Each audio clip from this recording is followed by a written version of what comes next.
The Science of Getting Rich by Wallace D. Wattles, transcribed for women and read by Sarah Ann Shockley. Chapter 1. The Right to be Rich.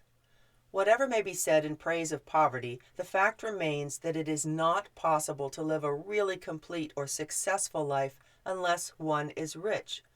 No woman can rise to her greatest possible height in talent or soul development unless she has plenty of money.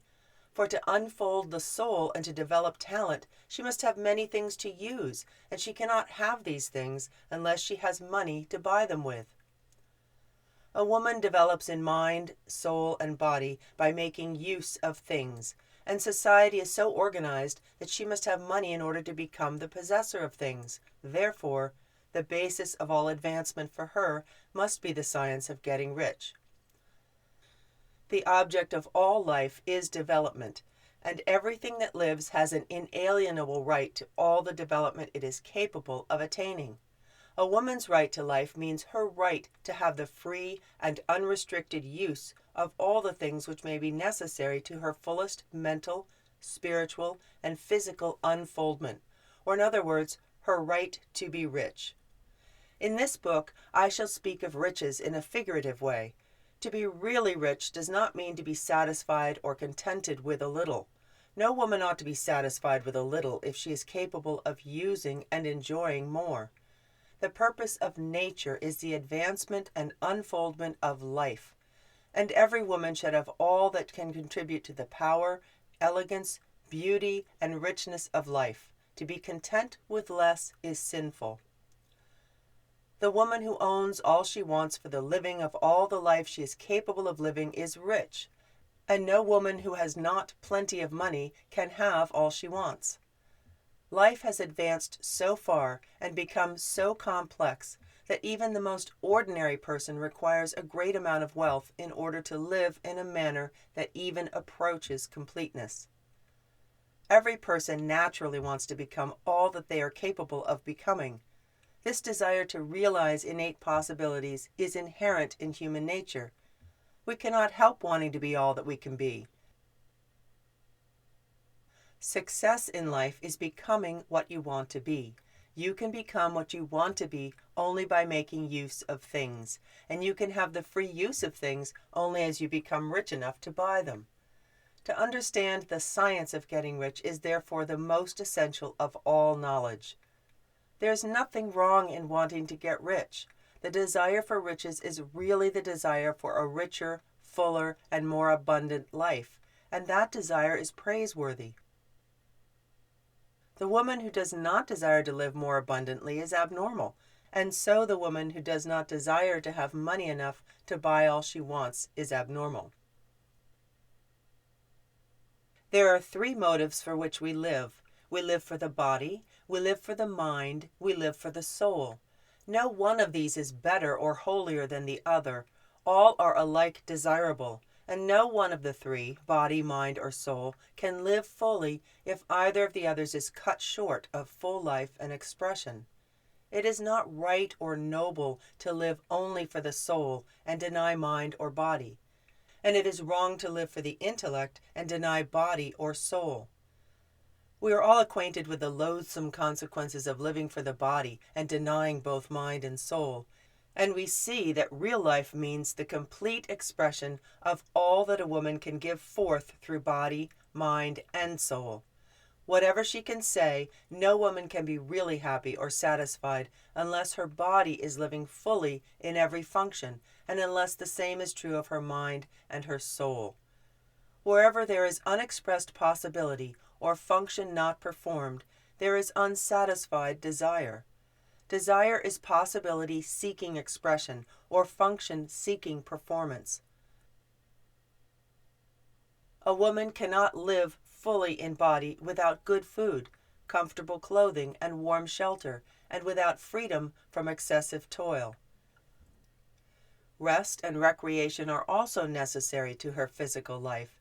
She cannot live fully in mind without books and time to study them, without opportunity for travel and observation, or without intellectual companionship. To live fully in mind, she must have intellectual recreations and must surround herself with all the objects of art and beauty she is capable of using and appreciating. To live fully in soul, a woman must have love, and love is denied expression by poverty. A woman's highest happiness is found in the bestowal of benefits on those she loves. Love finds its most natural and spontaneous expression in giving. The woman who has nothing to give cannot fill her place in the world. It is in the use of material things that a woman finds full life for her body, develops her mind, and unfolds her soul. It is perfectly right, therefore, that you should desire to be rich. If you are a normal woman, you cannot help doing so. It is perfectly right that you should give your best attention to the science of getting rich, for it is the noblest and most necessary of all studies. If you neglect this study, you are derelict in your duty to yourself, to God and humanity, for you can render to God and humanity no greater service than to make the most of yourself. Chapter 2. There is a science of getting rich. There is a science of getting rich, and it is an exact science, like algebra or arithmetic. There are certain laws which govern the process of acquiring riches. Once these laws are learned and obeyed by any woman, she will get rich with mathematical certainty. The ownership of money and property comes as a result of doing things in a certain way.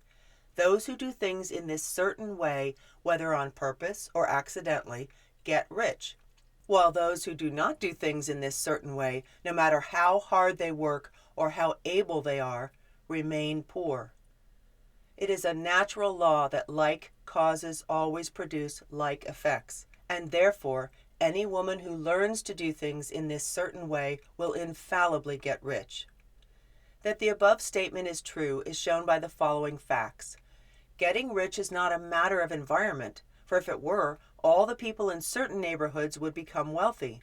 The people of one city would all be rich, while those of other towns would all be poor, or the inhabitants of one state would roll in wealth, while those of an adjoining state would be in poverty. But everywhere we see rich and poor living side by side in the same environment, and often engaged in the same vocations. When two people are in the same locality and in the same business, and one gets rich while the other remains poor, it shows that getting rich is not primarily a matter of environment. Some environments may be more favorable than others, but when two people in the same business are in the same neighborhood and one gets rich while the other fails, it indicates that getting rich is the result of doing things in a certain way. And further, the ability to do things in this certain way is not due solely to the possession of talent, for many people who have great talent remain poor, while others who have very little talent get rich. Studying the people who have gotten rich, we find that they are an average lot in all respects, having no greater talents and abilities than other people. It is evident that they do not get rich because they possess talents and abilities that other people have not, but because they happen to do things in a certain way. Getting rich is not the result of saving or thrift. Many very penurious people are poor, while free spenders often get rich. Nor is getting rich due to doing things which others fail to do, for two people in the same business often do almost exactly the same things, and one gets rich while the other remains poor or becomes bankrupt. From all these things, we must come to the conclusion that getting rich is the result of doing things in a certain way. If getting rich is the result of doing things in a certain way, and if like causes always produce like effects, then anyone who can do things in that way can become rich, and the whole matter is brought within the domain of exact science. The question arises here whether this certain way may not be so difficult that only a few may follow it. This cannot be true, as we have seen, so far as natural ability is concerned. Talented people get rich, and blockheads get rich. Intellectually brilliant people get rich, and very stupid people get rich. Physically strong people get rich, and weak and sickly people get rich. Some degree of ability to think and understand is, of course, essential, but insofar natural ability is concerned, anyone who has sense enough to read and understand these words can certainly get rich. Also, we have seen that it is not a matter of environment. Location counts for something. One would not go to the heart of the Sahara and expect to do successful business.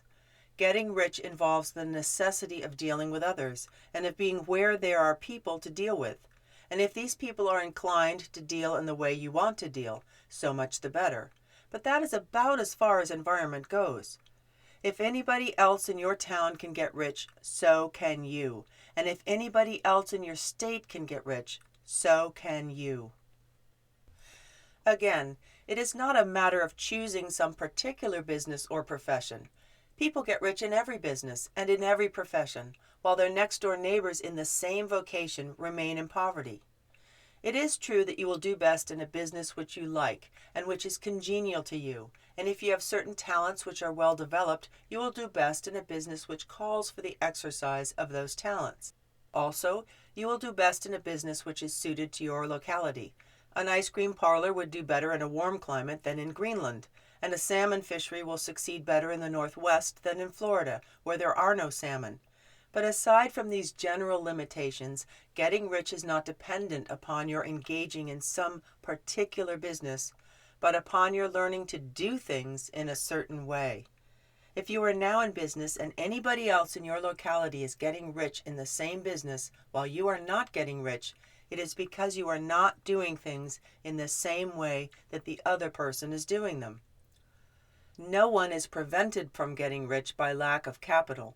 True, as you get capital, the increase becomes more easy and rapid, but one who has capital is already rich and does not need to consider how to become so.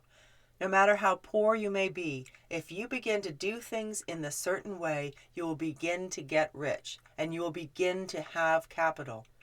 The getting of capital is a part of the process of getting rich, and it is a part of the result which invariably follows the doing of things in the certain way. You may be the poorest person on the continent and be deeply in debt. You may have neither friends, influence, nor resources, but if you begin to do things in this way, you must infallibly begin to get rich, for like causes must produce like effects. If you have no capital, you can get capital. If you are in the wrong business, you can get into the right business. If you are in the wrong location, you can go to the right location. And you can do so by beginning in your present business and in your present location to do things in the certain way which causes success. Chapter 3. Is opportunity monopolized? No woman is kept poor because opportunity has been taken away from her, because other people have monopolized the wealth and have put a fence around it. You may be shut off from engaging in business in certain lines, but there are other channels open to you. At different periods, the tide of opportunity sets in different directions, according to the needs of the whole and the particular stage of social evolution which has been reached. There is abundance of opportunity for the woman who will go with the tide instead of trying to swim against it. The working class may become the master class whenever they will begin to do things in a certain way. The law of wealth is the same for them as it is for all others. This they must learn, and they will remain where they are as long as they continue to do as they do. The individual worker, however, is not held down by the ignorance or the mental slothfulness of her class. She can follow the tide of opportunity to riches, and this book will tell her how. No one is kept in poverty by a shortness in the supply of riches. There is more than enough for all. A palace as large as the Capitol at Washington might be built for every family on earth from the building material in the United States alone. And under intensive cultivation, this country could produce wool, cotton, linen, and silk enough to clothe each person in the world, finer than Solomon was arrayed in all his glory, together with food enough to feed them all luxuriously. The visible supply is practically inexhaustible, and the invisible supply really is inexhaustible. Everything you see on earth is made from one original substance, out of which all things proceed. New forms are constantly being made, and older ones are dissolving, but all are shapes assumed by one thing. There is no limit to the supply of formless stuff, or original substance. The universe is made out of it, but it was not all used in making the universe. The spaces in, through, and between the forms of the visible universe are permeated and filled with the original substance, with the formless stuff, with the raw material of all things. 10,000 times as much has been made, might still be made, and even then we should not have exhausted the supply of universal raw material. No woman, therefore, is poor because nature is poor, or because there is not enough to go around. Nature is an inexhaustible storehouse of riches. The supply will never run short. Original substance is alive with creative energy and is constantly producing more forms. The formless stuff responds to the needs of humankind. It will not let them be without any good thing. This is true of people collectively. The race as a whole is always abundantly rich. And if individuals are poor, it is because they do not follow the certain way of doing things which makes the individual rich. The formless stuff is intelligent. It is stuff which thinks. It is alive and is always impelled toward more life. It is the natural and inherent impulse of life to seek to live more. It is the nature of intelligence to enlarge itself, and of consciousness to seek to extend its boundaries and find fuller expression. The universe of forms has been made by formless living substance, throwing itself into form in order to express itself more fully. The universe is a great living presence, always moving inherently toward more life and fuller functioning. Nature is formed for the advancement of life. Its impelling motive is the increase of life. For this cause, everything which can possibly minister to life is bountifully provided. There can be no lack unless God is to contradict itself and nullify its own works. You are not kept poor by lack in the supply of riches. It is a fact, which I shall demonstrate a little farther on, that even the resources of the formless supply are at the command of the woman who will act and think in a certain way. Chapter 4. The first principle in the science of getting rich. Thought is the only power which can produce tangible riches from the formless substance. The stuff from which all things are made is a substance which thinks, and a thought of form in this substance produces the form. Original substance moves according to its thoughts. Every form and process you see in nature is the visible expression of a thought in original substance. As the formless stuff thinks of a form, it takes that form. As it thinks of a motion, it makes that motion. That is the way all things were created. We live in a thought world, which is part of a thought universe. The thought of a moving universe extended throughout formless substance, and the thinking stuff moving according to that thought, took the form of systems of planets and maintains that form. Thinking substance takes the form of its thought and moves according to the thought. Holding the idea of a circling system of suns and worlds, it takes the form of these bodies and moves them as it thinks. Thinking the form of a slow-growing oak tree, it moves accordingly and produces the tree, though centuries may be required to do the work. In creating, the formless seems to move according to the lines of motion it has established. The thought of an oak tree does not cause the instant formation of a full-grown tree, but it does start in motion the forces which will produce the tree along established lines of growth. Every thought of form, held in thinking substance, causes the creation of the form, but always, or at least generally, along lines of growth and action already established. The thought of a house of a certain construction, if it were impressed upon formless substance, might not cause the instant formation of the house, but it would cause the turning of creative energies already working in trade and commerce into such channels as to result in the speedy building of the house. And if there were no existing channels through which the creative energy could work, then the house would be formed directly from primal substance, without waiting for the slow processes of the organic and inorganic world. No thought of form can be impressed upon original substance without causing the creation of the form. A woman is a thinking center and can originate thought. All the forms that she fashions with her hands must first exist in her thought. She cannot shape a thing until she has thought that thing. And so far, she has confined her efforts wholly to the work of her hands. She has applied manual labor to the world of forms, seeking to change or modify those already existing. She has never thought of trying to cause the creation of new forms by impressing her thoughts upon formless substance. When a woman has a thought form, she takes material from the forms of nature and makes an image of the form which is in her mind. She has, so far, made little or no effort to cooperate with formless intelligence, to work with the divine. She has not dreamed that she can do what she seeth the divine doing. She reshapes and modifies existing forms by manual labor. She has given no attention to the question whether she may not produce things from formless substance by communicating her thoughts to it. We propose to prove that she may do so, to prove that any woman may do so, and to show how. As our first step, we must lay down 3 fundamental propositions.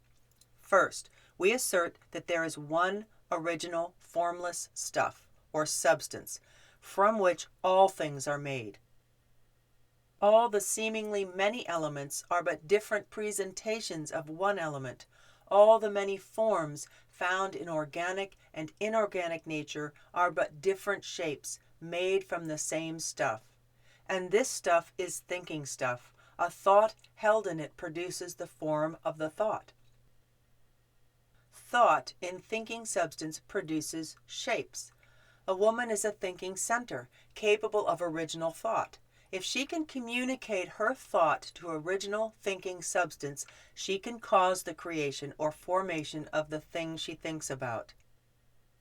To summarize this, there is a thinking stuff from which all things are made, and which in its original state permeates, penetrates, and fills the interspaces of the universe. A thought in this substance produces the thing that is imaged by the thought. A woman can form things in her thought, and by impressing her thought upon formless substance, can cause the thing she thinks about to be created. It may be asked if I can prove these statements, and without going into details, I answer that I can do so, both by logic and experience.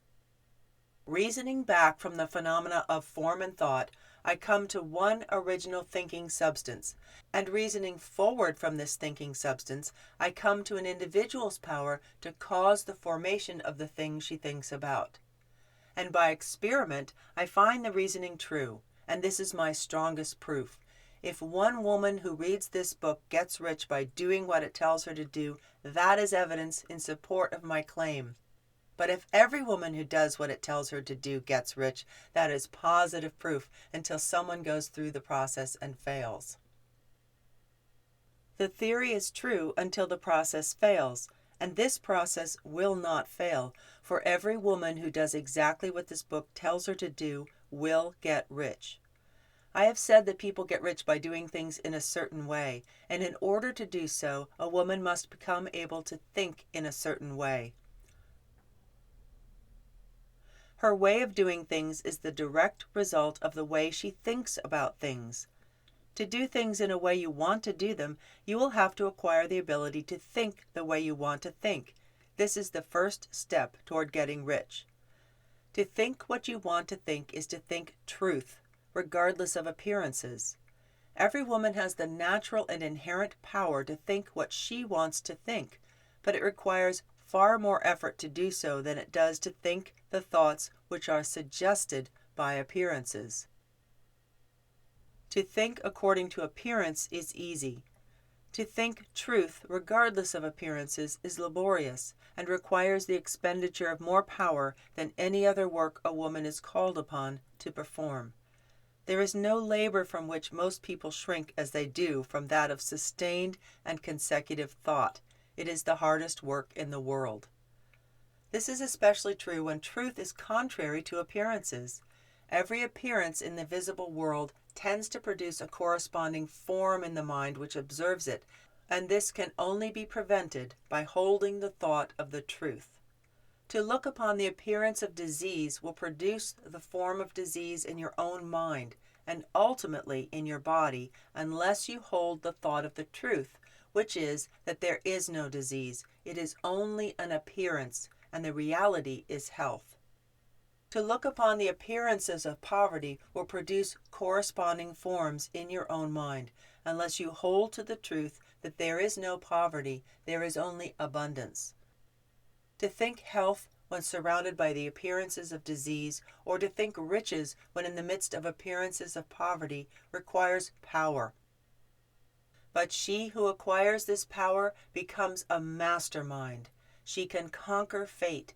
She can have what she wants. This power can only be acquired by getting hold of the basic fact which is behind all appearances, and that fact is that there is one thinking substance, from which and by which all things are made. Then we must grasp the truth that every thought held in this substance becomes a form, and that a person can so impress her thoughts upon it as to cause them to take form and become visible things. When we realize this, we lose all doubt and fear, for we know that we can create what we want to create. We can get what we want to have and can become what we want to be. As a first step toward getting rich, you must believe the 3 fundamental statements given previously in this chapter, and in order to emphasize them, I repeat them here. There is a thinking stuff from which all things are made, and which, in its original state, permeates, penetrates, and fills the interspaces of the universe. A thought, in this substance, produces the thing that is imaged by the thought. An individual can form things in her thought, and by impressing her thought upon formless substance, can cause the thing she thinks about to be created. You must lay aside all other concepts of the universe than this monistic one, and you must dwell upon this until it is fixed in your mind and has become your habitual thought. Listen to these creed statements over and over again. Fix every word upon your memory and meditate upon them until you firmly believe what they say. If a doubt comes to you, cast it aside as a sin. Do not listen to arguments against this idea. Do not go to churches or lectures where a contrary concept of things is taught or preached. Do not read magazines or books which teach a different idea. If you get mixed up in your faith, all your efforts will be in vain. Do not ask why these things are true, nor speculate as to how they can be true. Simply take them on trust. The science of getting rich begins with the absolute acceptance of this faith. Chapter 5. Increasing Life. You must get rid of the last vestige of the old idea that there is a deity whose will it is that you should be poor, or whose purposes may be served by keeping you in poverty. The intelligent substance which is all, and in all, and which lives in all, and lives in you, is a consciously living substance. Being a consciously living substance, it must have the nature and inherent desire of every living intelligence for increase of life. Every living thing must continually seek for the enlargement of its life, because life, in the mere act of living, must increase itself. A seed dropped into the ground springs into activity, and in the act of living produces 100 more seeds. Life, by living, multiplies itself. It is forever becoming more. It must do so if it continues to be at all. Intelligence is under the same necessity for continuous increase. Every thought we think makes it necessary for us to think another thought. Consciousness is continually expanding. Every fact we learn leads us to the learning of another fact. Knowledge is continually increasing. Every talent we cultivate brings to the mind the desire to cultivate another talent. We are subject to the urge of life, seeking expression, which ever drives us on to know more, to do more, and to be more. In order to know more, do more, and be more, we must have more. We must have things to use, for we learn and do and become only by using things. We must get rich so that we can live more. The desire for riches is simply the capacity for larger life seeking fulfillment. Every desire is the effort of an unexpressed possibility to come into action. It is power seeking to manifest which causes desire. That which makes you want more money is the same as that which makes the plant grow. It is life seeking fuller expression. The one living substance must be subject to this inherent law of all life. It is permeated with the desire to live more. That is why it is under the necessity of creating things. The one substance desires to live more in you. Hence, it wants you to have all the things you can use. It is the desire of God that you should get rich. God wants you to get rich because the divine spirit can express itself better through you if you have plenty of things to use in giving it expression. It can live more in you if you have unlimited command of the means of life. The universe desires you to have everything you want to have. Nature is friendly to your plans. Everything is naturally for you. Make up your mind that this is true. It is essential, however, that your purpose should harmonize with the purpose that is in all. You must want real life, not mere pleasure of sensual gratification. Life is the performance of function, and the individual really lives only when she performs every function, physical, mental, and spiritual, of which she is capable, without excess in any. You do not want to get rich in order to live swinishly for the gratification of animal desires. That is not life.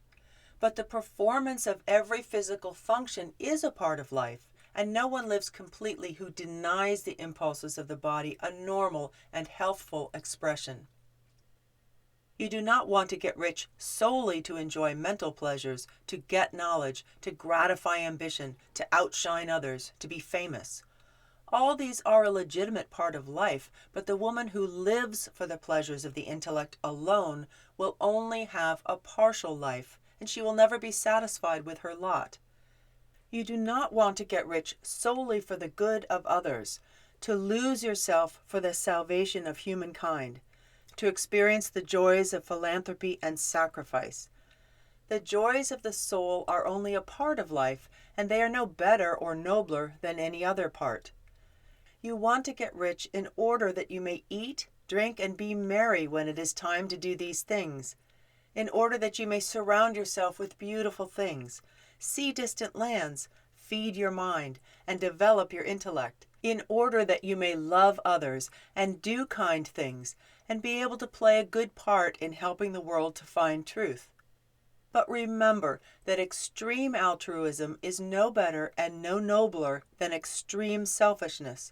Get rid of the idea that God wants you to sacrifice yourself for others, and that you can secure divine favor by doing so.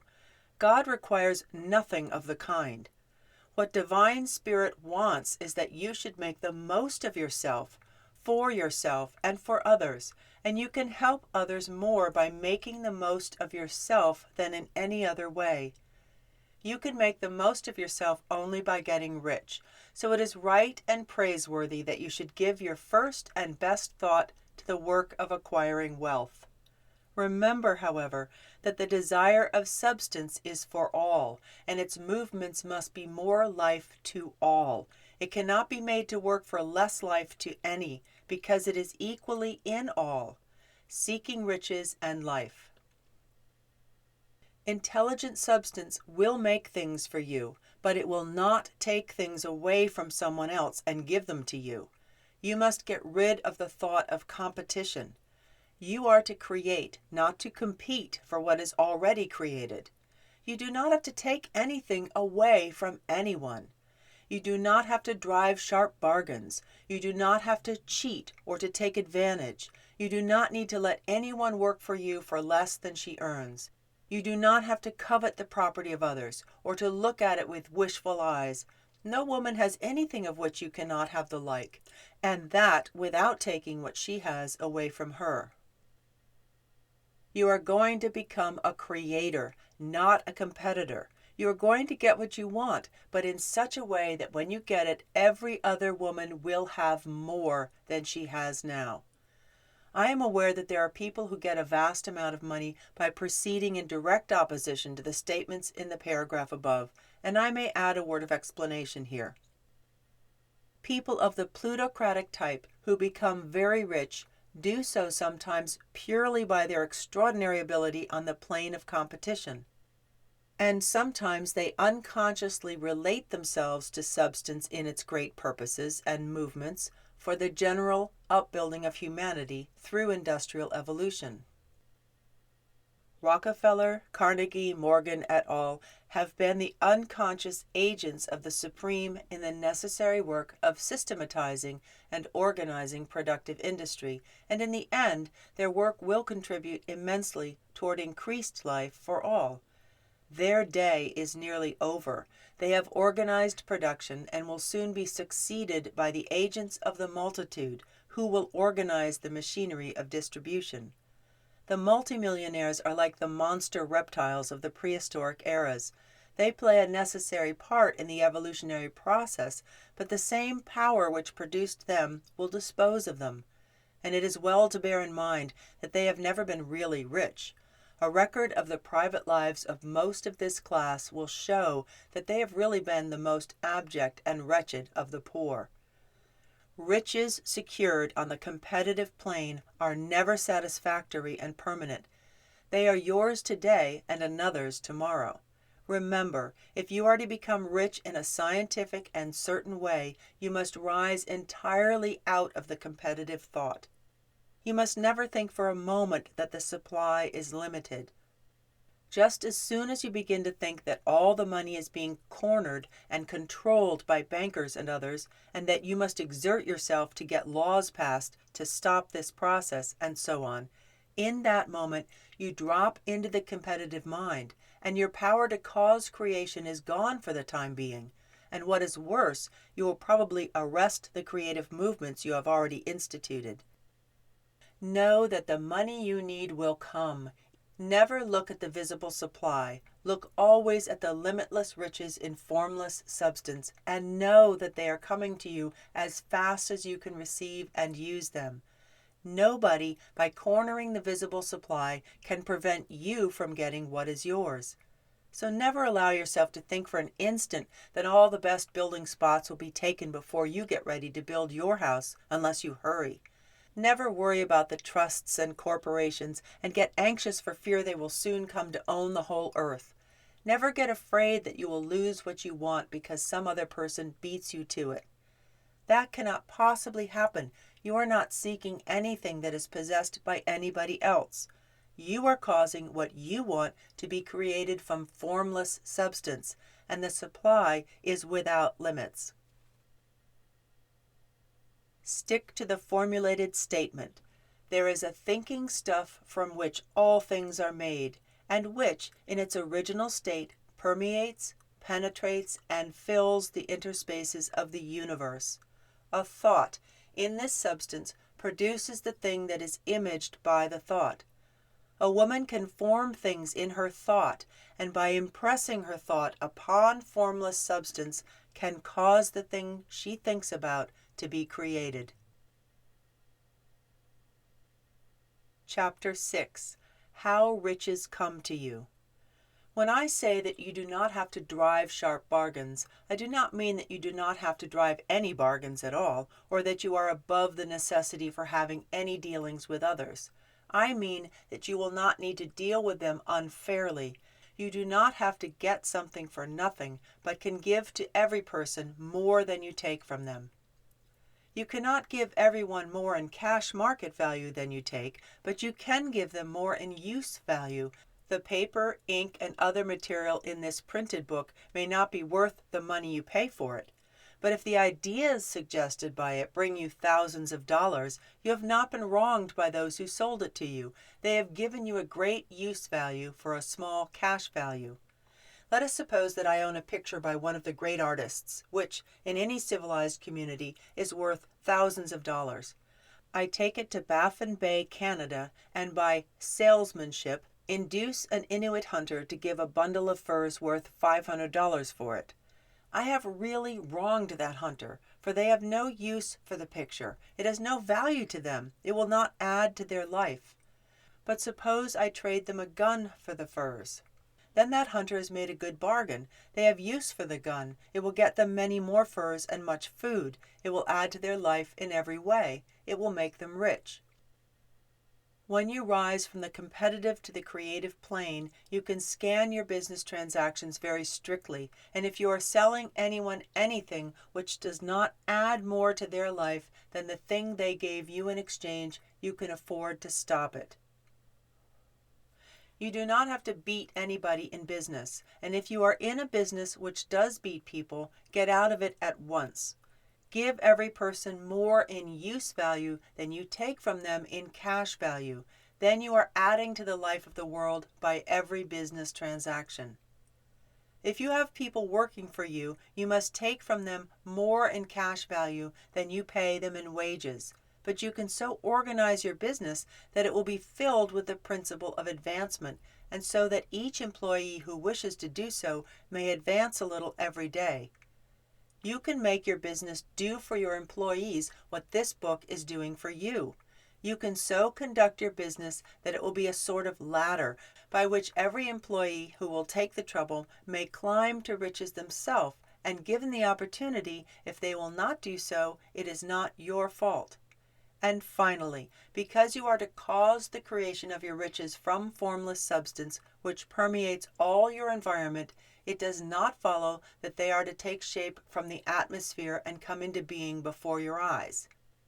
If you want a sewing machine, for instance, I do not mean to tell you that you are to impress the thought of a sewing machine on thinking substance until the machine is formed without hands in the room where you sit or elsewhere. After once forming the thought, have the most absolute and unquestioning faith that the sewing machine is coming. Never think of it or speak of it in any other way than as being sure to arrive. Claim it as already yours. It will be brought to you by the power of the Supreme Intelligence acting upon the minds of others. If you live in Maine, it may be that an individual will be brought from Texas or Japan to engage in some transaction which will result in your getting what you want. If so, the whole matter will be as much to that person's advantage as it is to yours. Do not forget for a moment that the thinking substance is through all, in all, communicating with all, and can influence all. The desire of thinking substance for fuller life and better living has caused the creation of all the sewing machines already made, and it can cause the creation of millions more, and will, whenever people set it in motion by desire and faith, and by acting in a certain way. You can certainly have a sewing machine in your house, and it is just as certain that you can have any other thing or things which you want, and which you will use for the advancement of your own life and the lives of others. You need not hesitate about asking largely. It is God's pleasure to give you the kingdom, said Jesus. Original substance wants to live all that is possible in you, and wants you to have all that you can or will use for the living of the most abundant life. If you fix upon your consciousness the fact that the desire you feel for the possession of riches is one with the desire of omnipotence for more complete expression, your faith becomes invincible. Once I saw a little boy sitting at a piano and vainly trying to bring harmony out of the keys, and I saw that he was grieved and provoked by his inability to play real music. I asked him the cause of his vexation, and he answered, "I can feel the music in me, but I can't make my hands go right." The music in him was the urge of original substance, containing all the possibilities of all life. All that there is of music was seeking expression through the child. God, the one substance, is trying to live and do and enjoy things through humanity. Divine Spirit is saying, "I want hands to build wonderful structures, to play divine harmonies, to paint glorious pictures. I want feet to run my errands, eyes to see my beauties, tongues to tell mighty truths, and to sing marvelous songs," and so on. All that there is of possibility is seeking expression through humankind. God wants those who can play music to have pianos and every other instrument, and to have the means to cultivate their talents to the fullest extent. Divine Spirit wants those who can appreciate beauty to be able to surround themselves with beautiful things, those who can discern truth to have every opportunity to travel and observe, those who can appreciate dress to be beautifully clothed, and those who can appreciate good food to be luxuriously fed. God wants all these things because it is God who enjoys and appreciates them. It is God who wants to play and sing and enjoy beauty and proclaim truth and wear fine clothes and eat good foods. "It is God that worketh in you to will and to do," said Paul. The desire you feel for riches is the infinite, seeking to express itself in you as it sought to find expression in the little boy at the piano. So you need not hesitate to ask largely. Your part is to focalize and express the desire to God. This is a difficult point with most women. They retain something of the old idea that poverty and self-sacrifice are pleasing to God. They look upon poverty as a part of the plan, a necessity of nature. They have the idea that God has finished work and made all that can be made, and that the majority must stay poor because there is not enough to go around. They hold to so much of this erroneous thought that they feel ashamed to ask for wealth. They try not to want more than a very modest competence, just enough to make them fairly comfortable. I recall now the case of one student who was told that he must get in mind a clear picture of things he desired, so that the creative thought of them might be impressed on formless substance. He was a very poor man, living in a rented house, and having only what he earned from day to day, and he could not grasp the fact that all wealth was his. So after thinking the matter over, he decided that he might reasonably ask for a new rug for the floor of his best room, and an anthracite coal stove to heat the house during the cold weather. Following the instructions given in this book, he obtained these things in a few months, and then it dawned upon him that he had not asked enough. He went through the house in which he lived and planned all the improvements he would like to make in it. He mentally added a bay window here and a room there until it was complete in his mind as his ideal home, and then he planned its furnishings. Holding the whole picture in his mind, he began living in the certain way and moving toward what he wanted. And he owns the house now and is rebuilding it after the form of his mental image. And now, with still larger faith, he is going on to get greater things. It has been given unto him according to his faith, and so it is with you and with all of us. Chapter 7. Gratitude. The illustrations given in the last chapter will have conveyed to the reader the fact that the first step toward getting rich is to convey the idea of your wants to the formless substance. This is true, and you will see that in order to do so, it becomes necessary to relate yourself to the formless intelligence in a harmonious way. To secure this harmonious relation is a matter of such primary and vital importance that I shall give some space to its discussion here and give you instructions which, if you follow them, will be certain to bring you into perfect unity of mind with God. The whole process of mental adjustment and atonement can be summed up in one word: gratitude.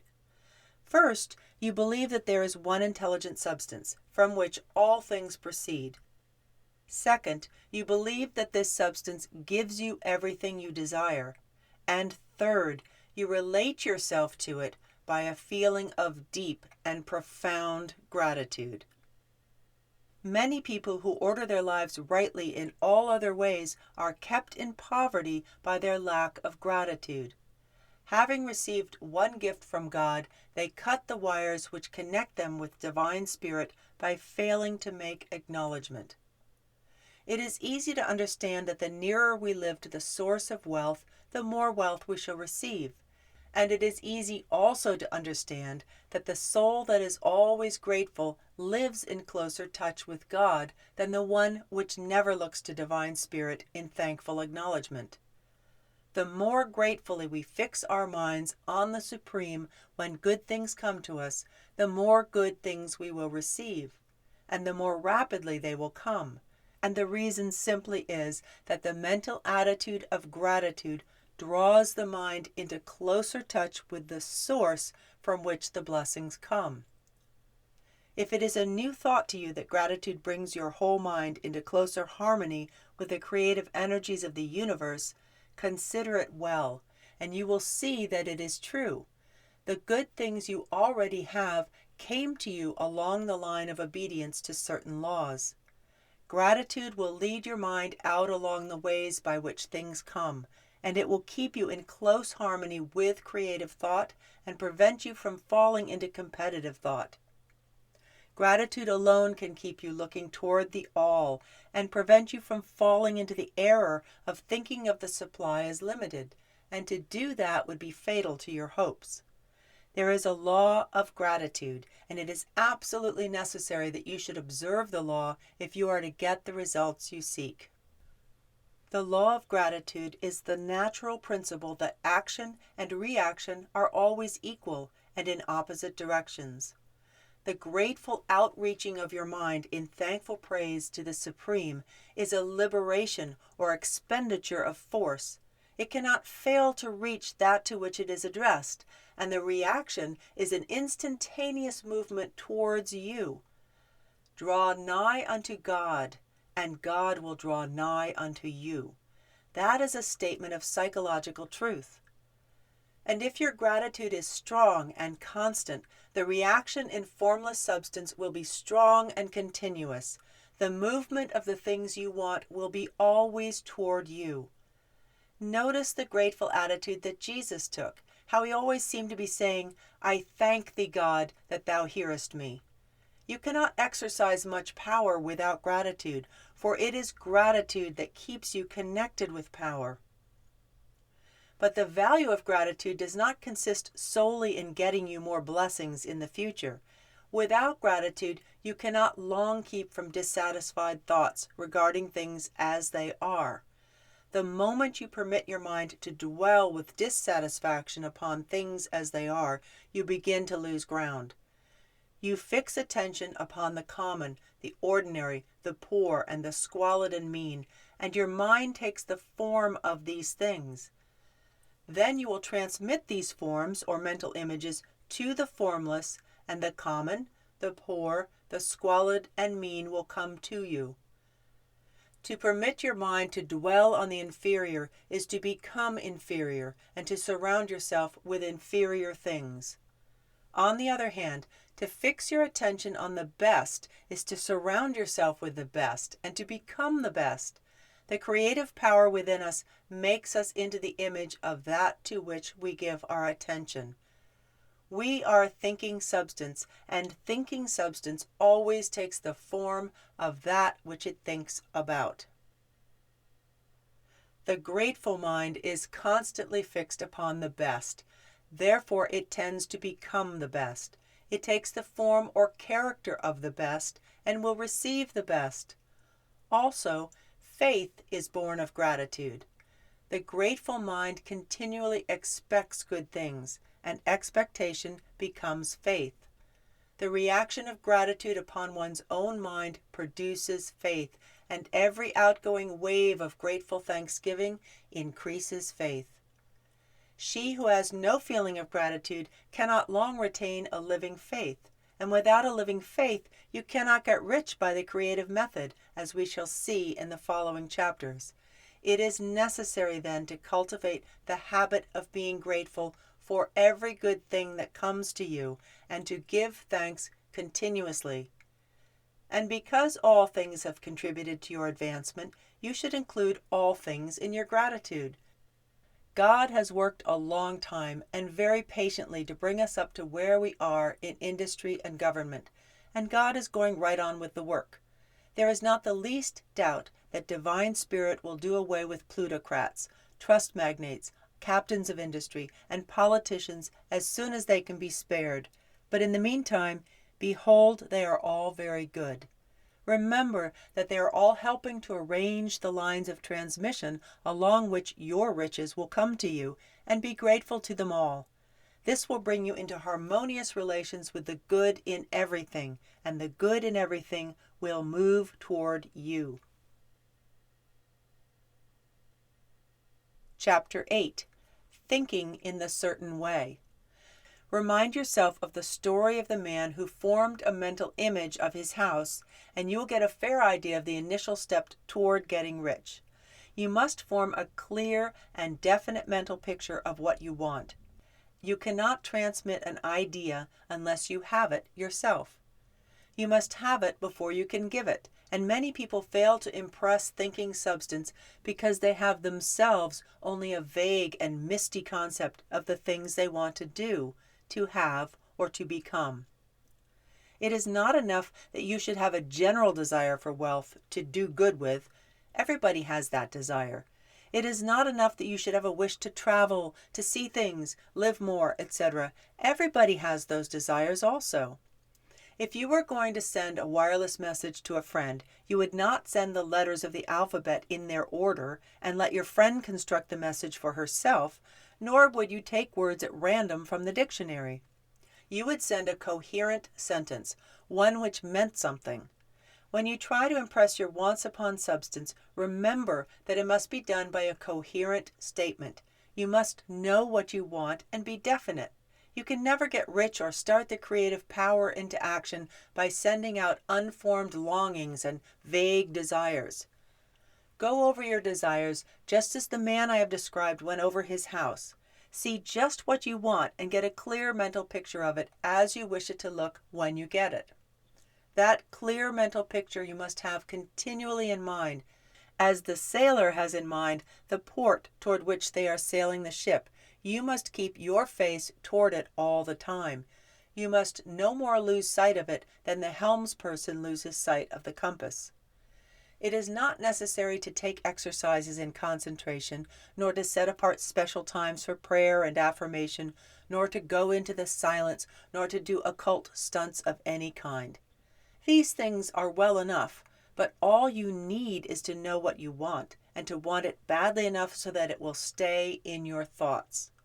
Spend as much of your leisure time as you can in contemplating your picture, but no one needs to take exercises to concentrate her mind on a thing which she really wants.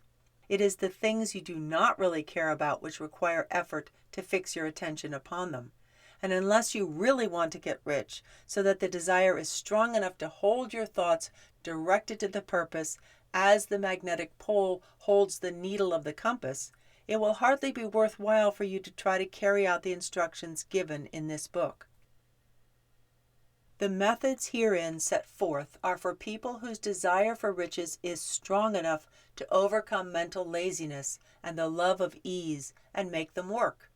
The more clear and definite you make your picture then, and the more you dwell upon it, bringing out all its delightful details, the stronger your desire will be, and the stronger your desire, the easier it will be to hold your mind fixed upon the picture of what you want. Something more is necessary, however, than merely to see the picture clearly. If that is all you do, you are only a dreamer, and you will have little or no power for accomplishment.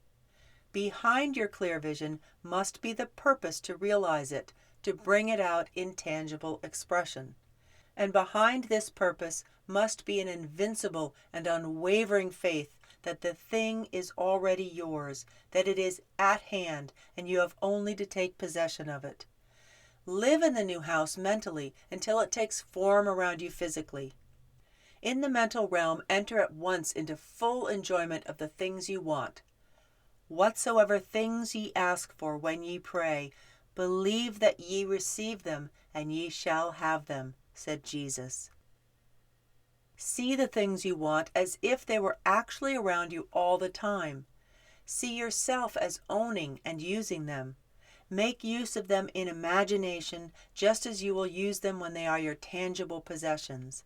Dwell upon your mental picture until it is clear and distinct, and then take the mental attitude of ownership toward everything in that picture.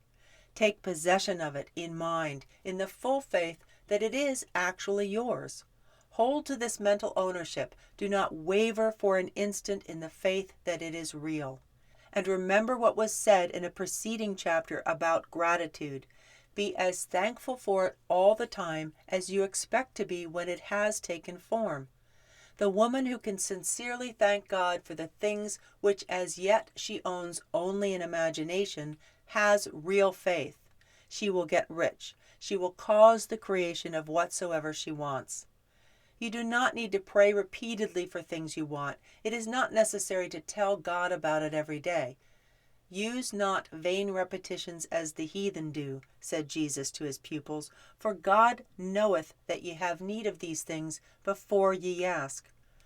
Your part is to intelligently formulate your desire for the things which make for a larger life, and to get the desire arranged into a coherent whole, and then to impress this whole desire upon the formless substance which has the power and the will to bring you what you want. You do not make this impression by repeating strings of words. You make it by holding the vision with unshakable purpose to attain it, and with steadfast faith that you do attain it. The answer to prayer is not according to your faith while you are talking, but according to your faith while you are working. You cannot impress the mind of God by having a special Sabbath day set apart to tell Divine Spirit what you want, and then forgetting God during the rest of the week. You cannot impress Divine Spirit by having special hours to go into your closet and pray, if you then dismiss the matter from your mind until the hour of prayer comes again. Oral prayer is well enough, and it has its effect, especially upon yourself, in clarifying your vision and strengthening your faith. But it is not your oral petitions which get you what you want. In order to get rich, you do not need a sweet hour of prayer. You need to pray without ceasing. And by prayer, I mean holding steadily to your vision, with the purpose to cause its creation into solid form, and the faith that you are doing so. Believe that ye receive them. The whole matter turns on your receiving once you have clearly formed your vision. When you have formed it, it is well to make an oral statement, addressing the Supreme in reverent prayer, and from that moment you must, in mind, receive what you ask for. Live in the new house, wear the fine clothes, ride in the car, go on the journey, and confidently plan for greater journeys. Think and speak of all the things you have asked for in terms of actual present ownership. Imagine an environment and a financial condition exactly as you want them, and live all the time in that imaginary environment and financial condition. Mind, however, that you do not do this as a mere dreamer and castle builder. Hold to the faith that the imaginary is being realized, and to the purpose to realize it.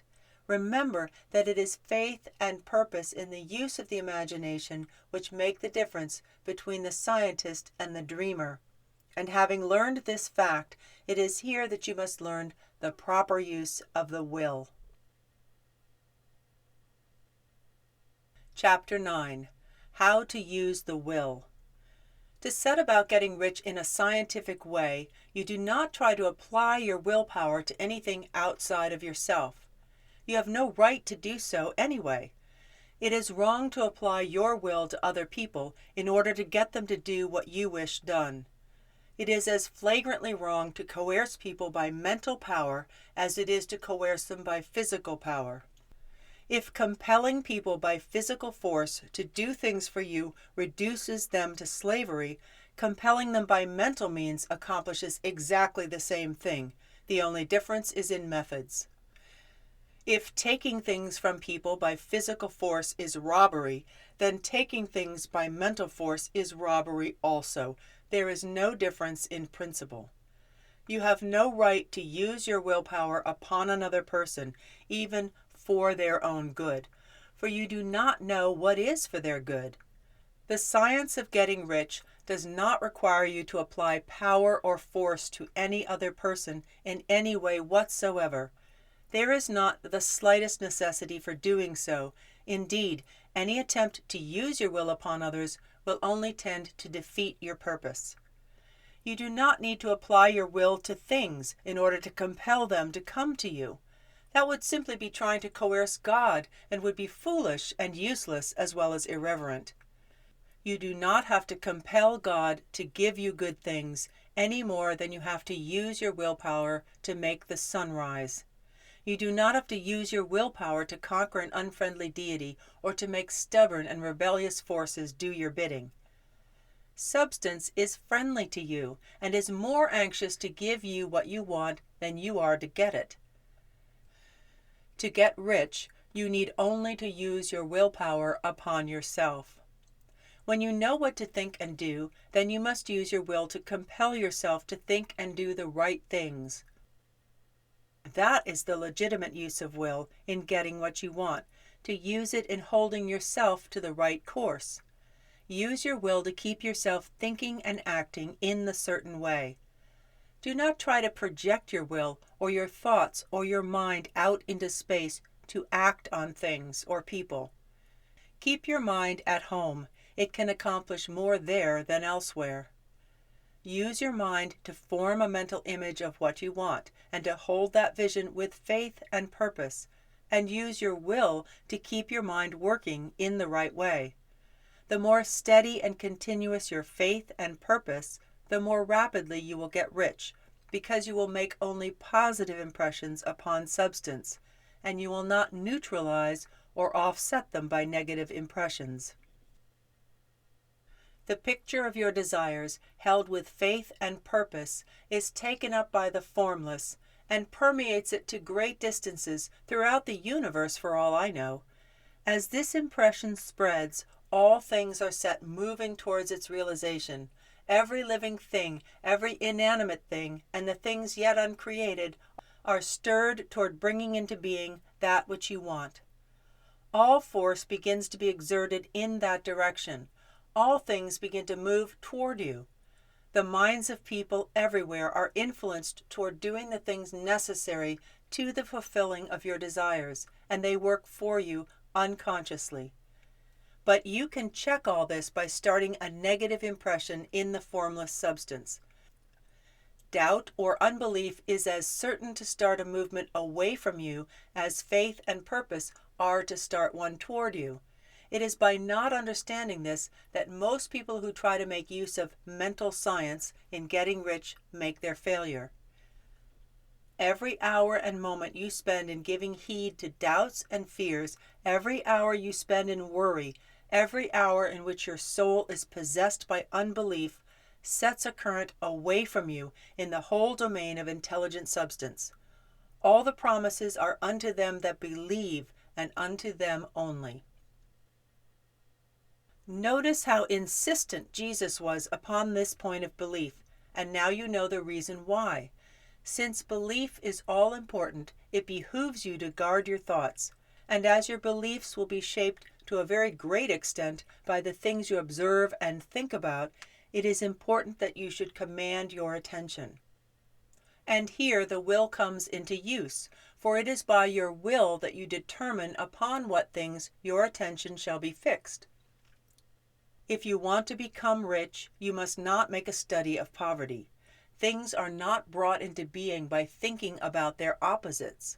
Health is never to be attained by studying disease and thinking about disease. Righteousness is not to be promoted by studying sin and thinking about sin. And no one ever got rich by studying poverty and thinking about poverty. Medicine as a science of disease has increased disease. Religion as a science of sin has promoted sin. And economics as a study of poverty will fill the world with wretchedness and want. Do not talk about poverty. Do not investigate it or concern yourself with it. Never mind what its causes are. You have nothing to do with them. What concerns you is the cure. Do not spend your time in charitable work or charity movements. All charity only tends to perpetuate the wretchedness it aims to eradicate. I do not say that you should be hard-hearted or unkind and refuse to hear the cry of need, but you must not try to eradicate poverty in any of the conventional ways. Put poverty behind you, and put all that pertains to it behind you, and make good. Get rich. That is the best way you can help the poor. And you cannot hold the mental image which is to make you rich if you fill your mind with pictures of poverty. Do not read books or papers which give circumstantial accounts of the wretchedness of the tenement dwellers, of the horrors of child labor, and so on. Do not read anything which fills your mind with gloomy images of want and suffering. You cannot help the poor in the least by knowing about these things, and the widespread knowledge of them does not tend at all to do away with poverty. What tends to do away with poverty is not the getting of pictures of poverty into your mind, but getting pictures of wealth into the minds of the poor. You are not deserting the poor in their misery when you refuse to allow your mind to be filled with pictures of that misery. Poverty can be done away with, not by increasing the number of well-to-do people who think about poverty, but by increasing the number of poor people who purpose with faith to get rich. The poor do not need charity, they need inspiration.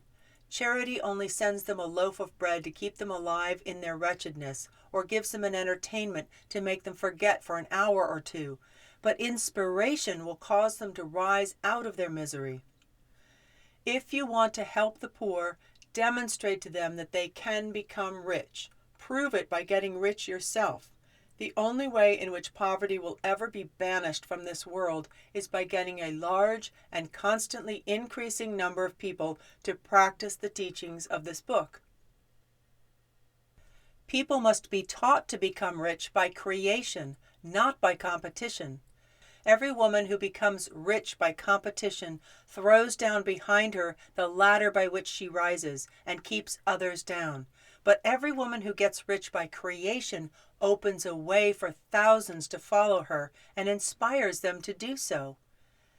You are not showing hardness of heart or an unfeeling disposition when you refuse to pity poverty, see poverty, read about poverty, or think or talk about it, or to listen to those who do talk about it. Use your willpower to keep your mind off the subject of poverty and to keep it fixed with faith and purpose on the vision of what you want. Chapter 10. Further Use of the Will. You cannot retain a true and clear vision of wealth if you are constantly turning your attention to opposing pictures, whether they be external or imaginary. Do not tell of your past troubles of a financial nature if you have had them. Do not think of them at all. Do not tell of the poverty of your parents or the hardships of your early life. To do any of these things is to mentally class yourself with the poor for the time being, and it will certainly check the movement of things in your direction. Let the dead bury their dead, as Jesus said. Put poverty and all things that pertain to poverty completely behind you. You have accepted a certain theory of the universe as being correct, and are resting all your hopes of happiness on its being correct. And what can you gain by giving heed to conflicting theories? Do not read religious books which tell you that the world is soon coming to an end, and do not read the writing of muckrackers and pessimistic philosophers who tell you that it is going to the devil. The world is not going to the devil. It is going to God. It is wonderful becoming. True, there may be a good many things in existing conditions which are disagreeable, but what is the use of studying them when they are certainly passing away, and when the study of them only tends to check their passing and keep them with us? Why give time and attention to things which are being removed by evolutionary growth, when you can hasten their removal only by promoting the evolutionary growth as far as your part of it goes? No matter how horrible in seeming may be the conditions in certain countries, sections, or places, you waste your time and destroy your own chances by considering them. You should interest yourself in the world's becoming rich. Think of the riches the world is coming into instead of the poverty it is growing out of. And bear in mind that the only way in which you can assist the world in growing rich is by growing rich yourself through the creative method, not the competitive one. Give your attention wholly to riches. Ignore poverty. Whenever you think or speak of those who are poor, think and speak of them as those who are becoming rich, as those who are to be congratulated rather than pitied.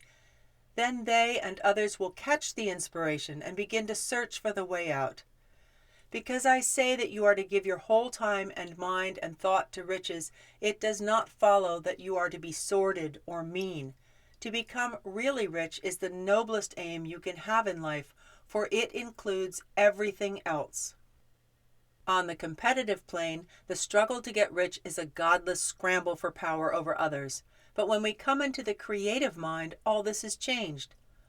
All that is possible in the way of greatness and soul unfoldment, of service and lofty endeavor, comes by way of getting rich. All is made possible by the use of things. If you lack for physical health, you will find that the attainment of it is conditional on your getting rich. Only those who are emancipated from financial worry and who have the means to live a carefree existence and follow hygienic practices can have and retain health.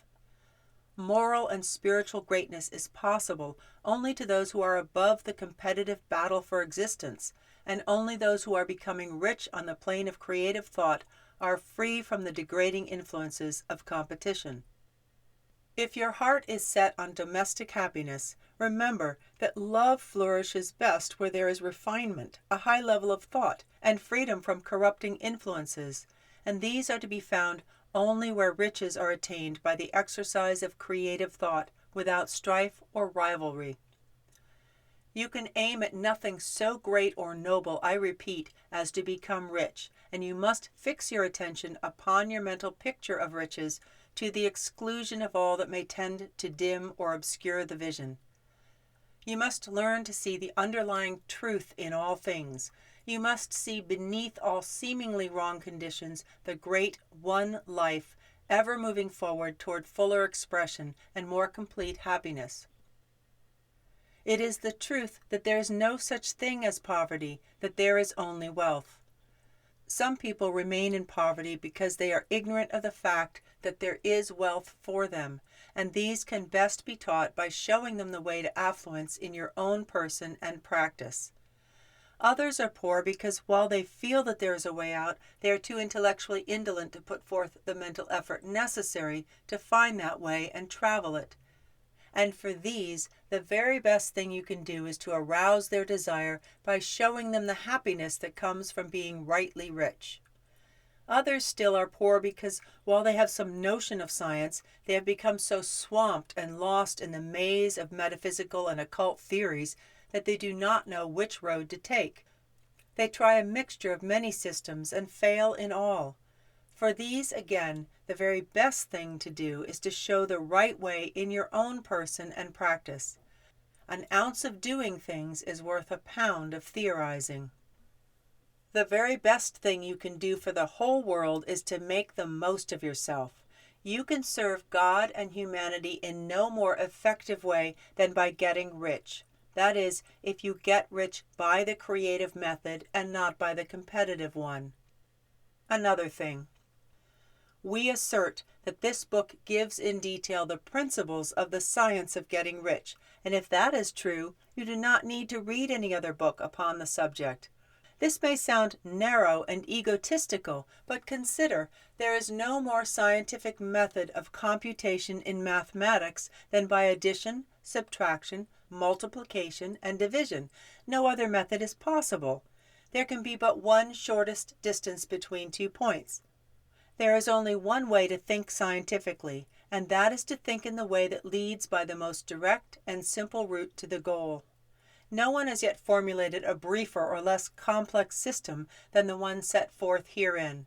It has been stripped of all non-essentials. When you commence on this, lay all others aside, put them out of your mind altogether. Listen to this book every day. Keep it with you, commit it to memory, and do not think about other systems and theories. If you do, you will begin to have doubts and to be uncertain and wavering in your thought, and then you will begin to make failures.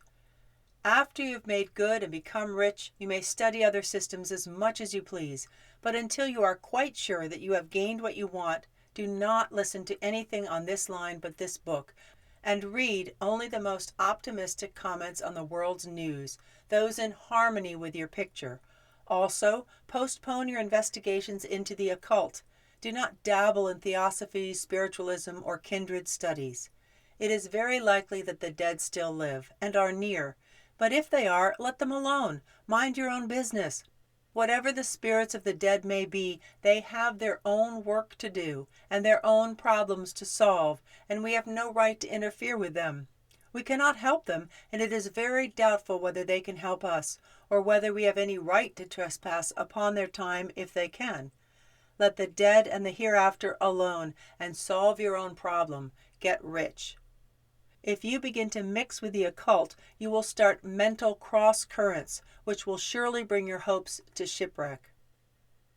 Now this and the preceding chapters have brought us to the following statement of basic facts. There is a thinking stuff from which all things are made, and which, in its original state, permeates, penetrates, and fills the interspaces of the universe. A thought in this substance produces the thing that is imaged by the thought. A woman can form things in her thought, and by impressing her thought upon formless substance can cause the thing she thinks about to be created. In order to do this, a woman must pass from the competitive to the creative mind. She must form a clear mental picture of the things she wants and hold this picture in her thoughts with the fixed purpose to get what she wants and the unwavering faith that she does get what she wants, closing her mind against all that may tend to shake her purpose, dim her vision, or quench her faith. And in addition to all this, we shall now see she must live and act in a certain way. Chapter 11. Acting in a certain way.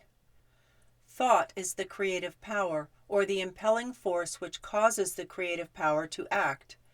Thinking in a certain way will bring riches to you, but you must not rely upon thought alone, paying no attention to personal action. That is the rock upon which many otherwise scientific metaphysical thinkers meet shipwreck, the failure to connect thought with personal action. We have not yet reached the stage of development, even supposing such a stage to be possible, in which a woman can create directly from formless substance without nature's processes or the work of human hands. She must not only think, but her personal action must supplement her thought. By thought, you can cause the gold in the hearts of the mountains to be impelled toward you, but it will not mine itself, refine itself, coin itself into double eagles, and come rolling along the roads seeking its way into your pocket. Under the impelling power of the Supreme Spirit, your affairs will be so ordered that someone will be led to mine the gold for you. Other people's business transactions will be so directed that the gold will be brought toward you, and you must so arrange your own business affairs that you may be able to receive it when it comes to you. Your thought makes all things, animate and inanimate, work to bring you what you want, but your personal activity must be such that you can rightly receive what you want when it reaches you. You are not to take it as charity, nor to steal it. You must give every person more in use value than she gives you in cash value. The scientific use of thought consists in forming a clear and distinct mental image of what you want, in holding fast to the purpose to get what you want, and in realizing with grateful faith that you do get what you want.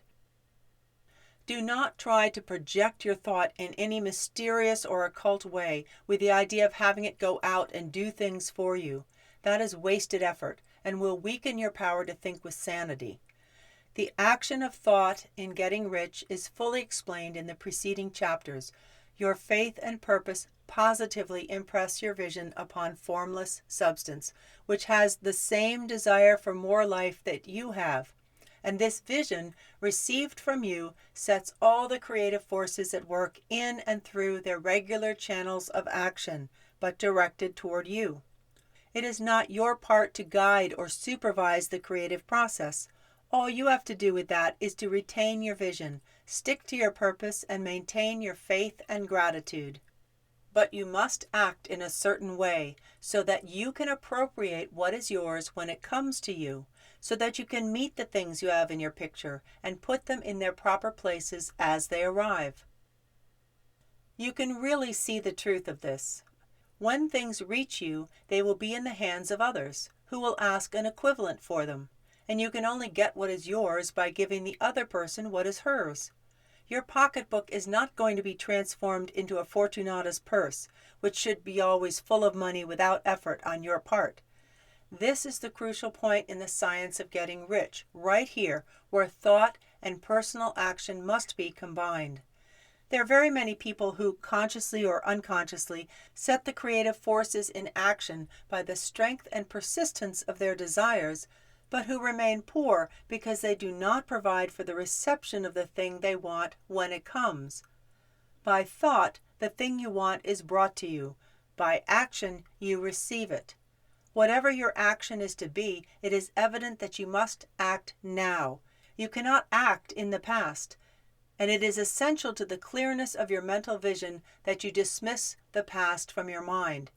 You cannot act in the future, for the future is not here yet, and you cannot tell how you will want to act in any future contingency until that contingency has arrived.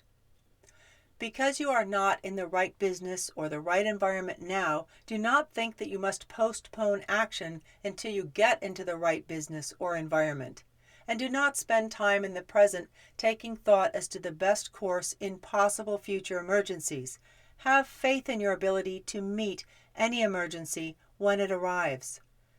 If you act in the present with your mind on the future, your present action will be with a divided mind and will not be effective. Put your whole mind into present action. Do not give your creative impulse to original substance and then sit down and wait for results. If you do, you will never get them. Act now. There is never any time but now, and there never will be any time but now. If you are ever to begin to make ready for the reception of what you want, you must begin now. And your action, whatever it is, must most likely be in your present business or employment, and must be upon the persons and things in your present environment. You cannot act where you are not. You cannot act where you have been, and you cannot act where you are going to be. You can only act where you are. Do not bother as to whether yesterday's work was well done or ill done. Do today's work well. Do not try to do tomorrow's work now. There will be plenty of time to do that when you get to it. Do not try, by occult or mystical means, to act on people or things that are out of your reach. Do not wait for a change of environment before you act. Get a change of environment by action. Hold with faith and purpose the vision of yourself in the better environment, but act upon your present environment with all your heart and with all your strength and with all your mind. Do not spend any time in daydreaming or castle building. Hold to the one vision of what you want and act now. Do not cast about seeking some new thing to do or some strange, unusual, or remarkable action to perform as a first step toward getting rich. It is probable that your actions, at least for some time to come, will be those you have been performing for some time past, but you are to begin now to perform these actions in the certain way, which will surely make you rich. If you are engaged in some business and feel that it is not the right one for you, do not wait until you get into the right business before you begin to act. Do not feel discouraged or sit down and lament because you are misplaced.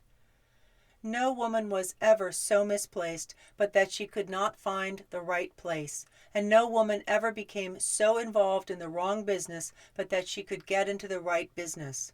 Hold the vision of yourself in the right business, with the purpose to get into it, and the faith that you will get into it, and are getting into it, but act in your present business.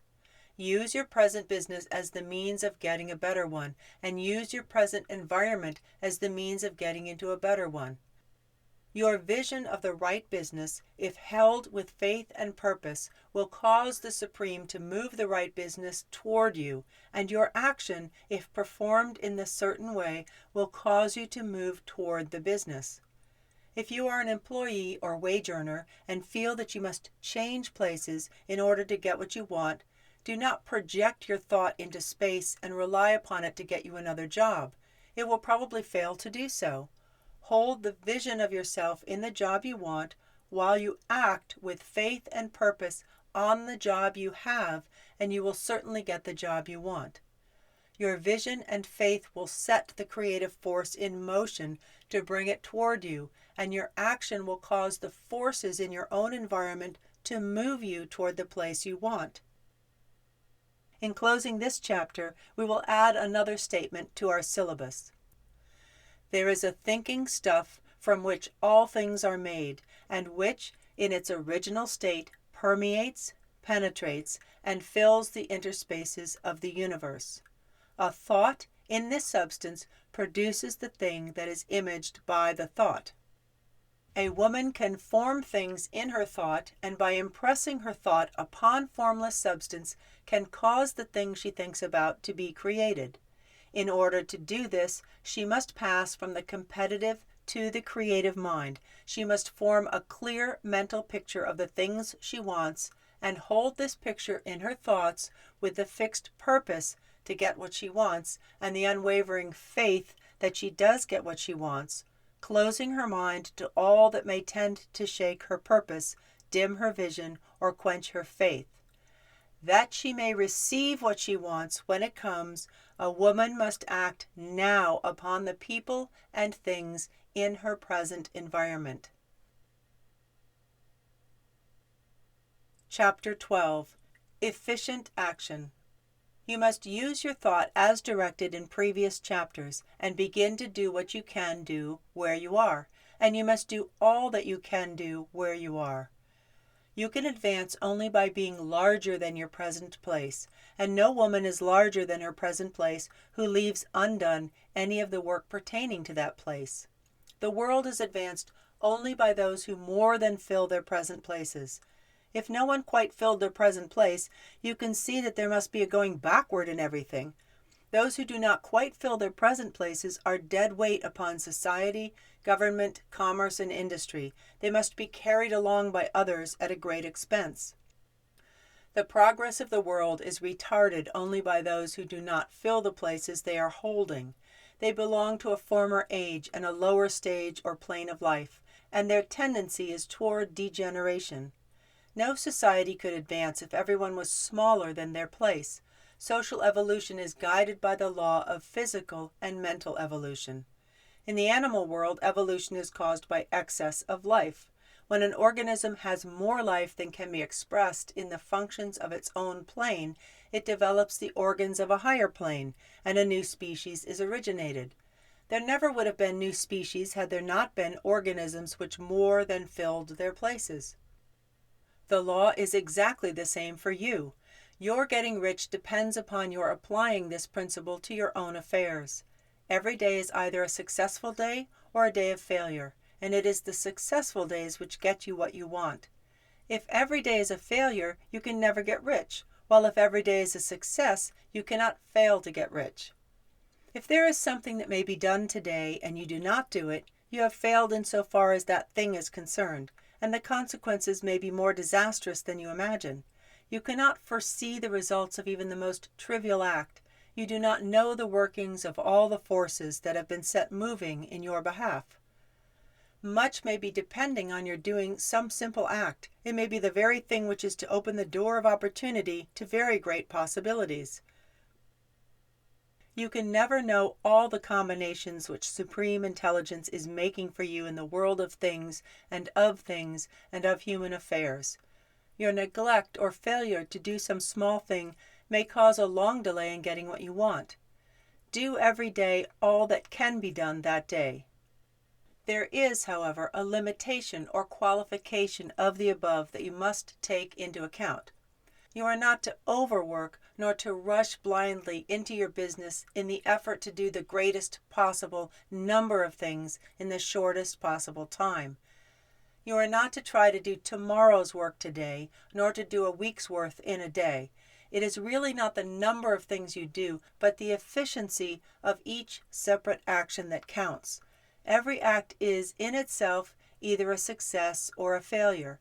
Every act is, in itself, either effective or inefficient.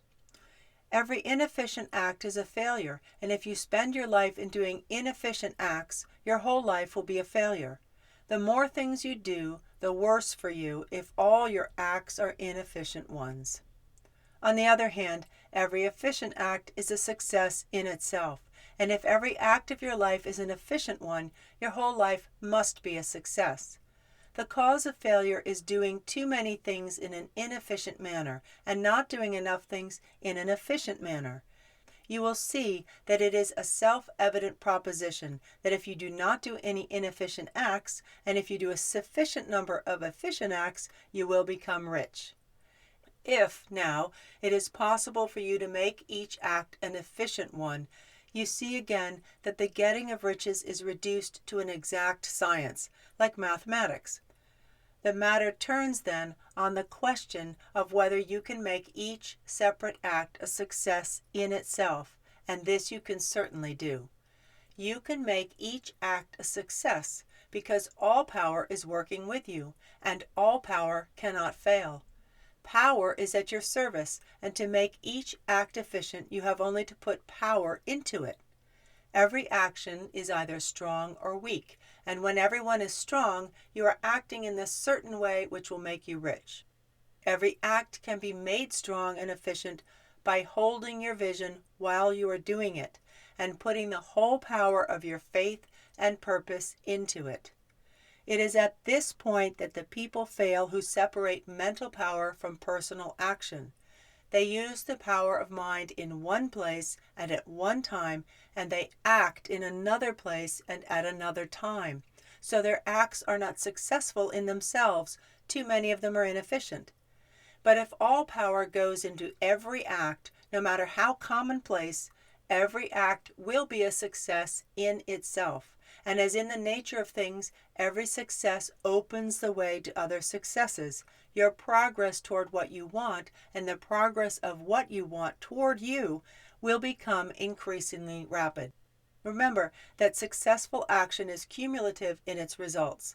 Since the desire for more life is inherent in all things, when a woman begins to move toward larger life, more things attach themselves to her, and the influence of her desire is multiplied. Do every day, then, all that you can do that day, and do each act in an efficient manner.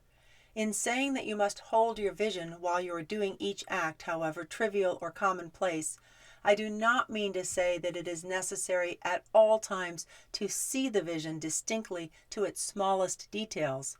It should be the work of your leisure hours to use your imagination on the details of your vision and to contemplate them until they are firmly fixed upon memory. If you wish speedy results, spend practically all your spare time in this practice. By continuous contemplation, you will get to the picture of what you want, even to the smallest details, so firmly fixed upon your mind and so completely transferred to the mind of formless substance that in your working hours you need only to mentally refer to the picture to stimulate your faith and purpose and cause your best effort to be put forth. Contemplate your picture in your leisure hours until your consciousness is so full of it that you can grasp it instantly. You will become so enthused with its bright promises that the mere thought of it will call forth the strongest energies of your whole being. Let us again repeat our syllabus, and by slightly changing the closing statements, bring it to the point we have now reached. There is a thinking stuff from which all things are made, and which, in its original state, permeates, penetrates, and fills the interspaces of the universe. A thought in this substance produces the thing that is imaged by the thought. A woman can form things in her thought, and by impressing her thought upon formless substance can cause the thing she thinks about to be created. In order to do this, she must pass from the competitive to the creative mind. She must form a clear mental picture of the thing she wants, and do with faith and purpose all that can be done each day, doing each separate thing in an efficient manner. Chapter 13. Getting into the right business. Success in any particular business depends for one thing upon your possessing in a well-developed state the faculties required in that business. Without good musical faculty, no one can succeed as a teacher of music. Without well-developed mechanical faculties, no one can achieve great success in any of the mechanical trades. Without tact and the commercial faculties, no one can succeed in mercantile pursuits. But to possess in a well-developed state the faculties required in your particular vocation does not ensure getting rich. There are musicians who have remarkable talent and who yet remain poor. There are blacksmiths, carpenters, and so on who have excellent mechanical ability but who do not get rich. And there are merchants with good faculties for dealing with others who nevertheless fail. The different faculties are tools. It is essential to have good tools, but it is also essential that the tools should be used in the right way. One person can take a sharp saw, a square, a good plane, and so on, and build a handsome article of furniture. Another can take the same tools and set to work to duplicate the article, but the production will be a botch. They do not know how to use good tools in a successful way. The various faculties of your mind are the tools with which you must do the work which is to make you rich. It will be easier for you to succeed if you get into a business for which you are well equipped with mental tools. Generally speaking, you will do best in that business which will use your strongest faculties, the one for which you are naturally best fitted. But there are limitations to this statement also. No woman should regard her vocation as being irrevocably fixed by the tendencies with which she was born. You can get rich in any business, for if you have not the right talent, you can develop that talent. It merely means that you will have to make your tools as you go along, instead of confining yourself to the use of those with which you were born. It will be easier for you to succeed in a vocation for which you already have the talents in a well-developed state. But you can succeed in any vocation, for you can develop any rudimentary talent, and there is no talent of which you have not at least the rudiment. You will get rich most easily in point of effort if you do that for which you are best fitted, but you will get rich most satisfactorily if you do that which you want to do. Doing what you want to do is life, and there is no real satisfaction in living if we are compelled to be forever doing something which we do not like to do, and can never do what we do want to do. And it is certain that you can do what you want to do. The desire to do it is proof that you have within you the power which can do it. Desire is a manifestation of power. The desire to play music is the power which can play music, seeking expression and development. The desire to invent mechanical devices is the mechanical talent seeking expression and development. Where there is no power, either developed or undeveloped, to do a thing, there is never any desire to do that thing, and where there is strong desire to do a thing, it is certain proof that the power to do it is strong, and only requires to be developed and applied in the right way. All things else being equal, it is best to select the business for which you have the best developed talent. But if you have a strong desire to engage in any particular line of work, You should select that work as the ultimate end at which you aim. You can do what you want to do, and it is your right and privilege to follow the business or vocation which will be most congenial and pleasant. You are not obliged to do what you do not like to do, and should not do it except as a means to bring you to the doing of the thing you want to do. If there are past mistakes whose consequences have placed you in an undesirable business or environment, you may be obliged for some time to do what you do not like to do, but you can make the doing of it pleasant by knowing that it is making it possible for you to come to the doing of what you want to do. If you feel that you are not in the right vocation, do not act too hastily in trying to get into another one. The best way, generally, to change business or environment is by growth. Do not be afraid to make a sudden and radical change if the opportunity is presented and you feel after careful consideration that it is the right opportunity. But never take sudden or radical action when you are in doubt as to the wisdom of doing so. There is never any hurry on the creative plane, and there is no lack of opportunity. When you get out of the competitive mind, you will understand that you never need to act hastily. No one else is going to beat you to the thing you want to do. There is enough for all.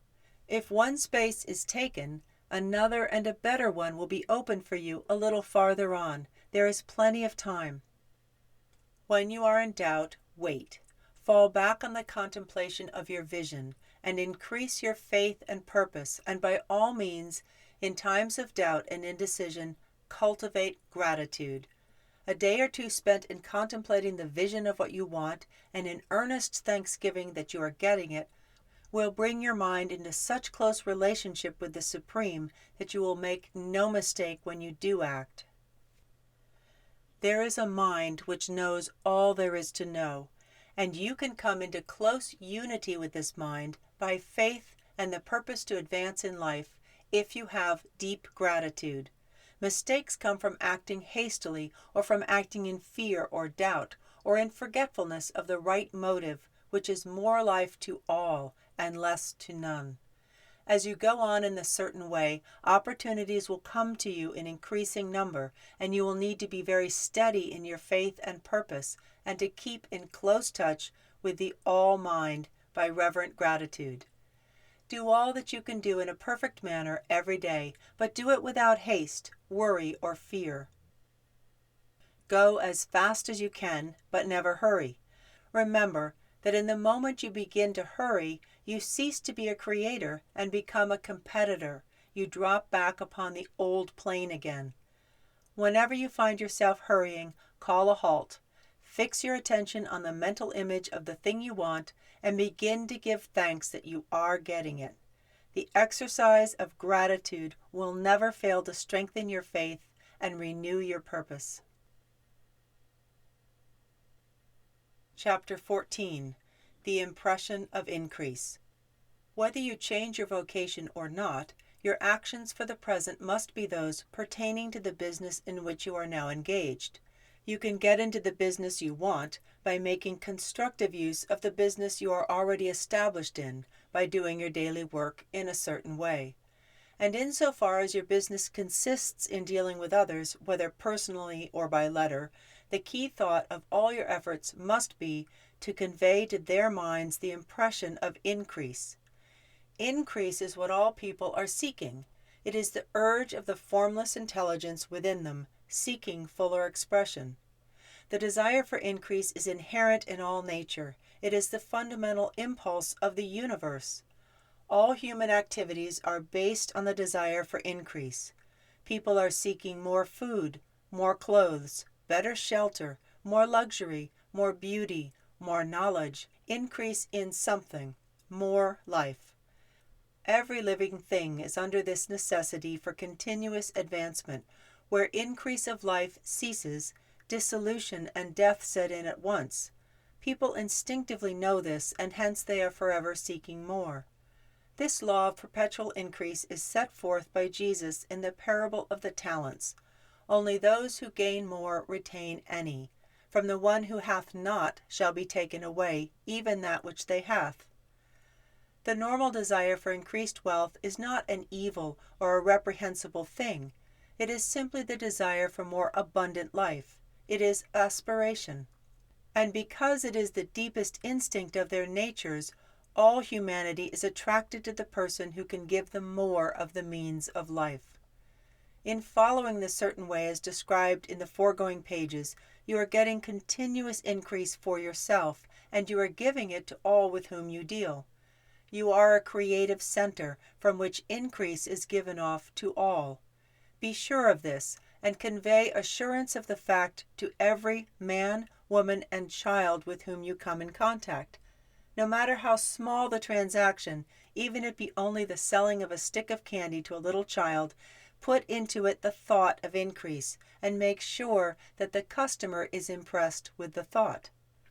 Convey the impression of advancement with everything you do, so that all people shall receive the impression that you are an advancing woman, and that you advance all who deal with you. Even to the people whom you meet in a social way, without any thought of business, and to whom you do not try to sell anything, give the thought of increase.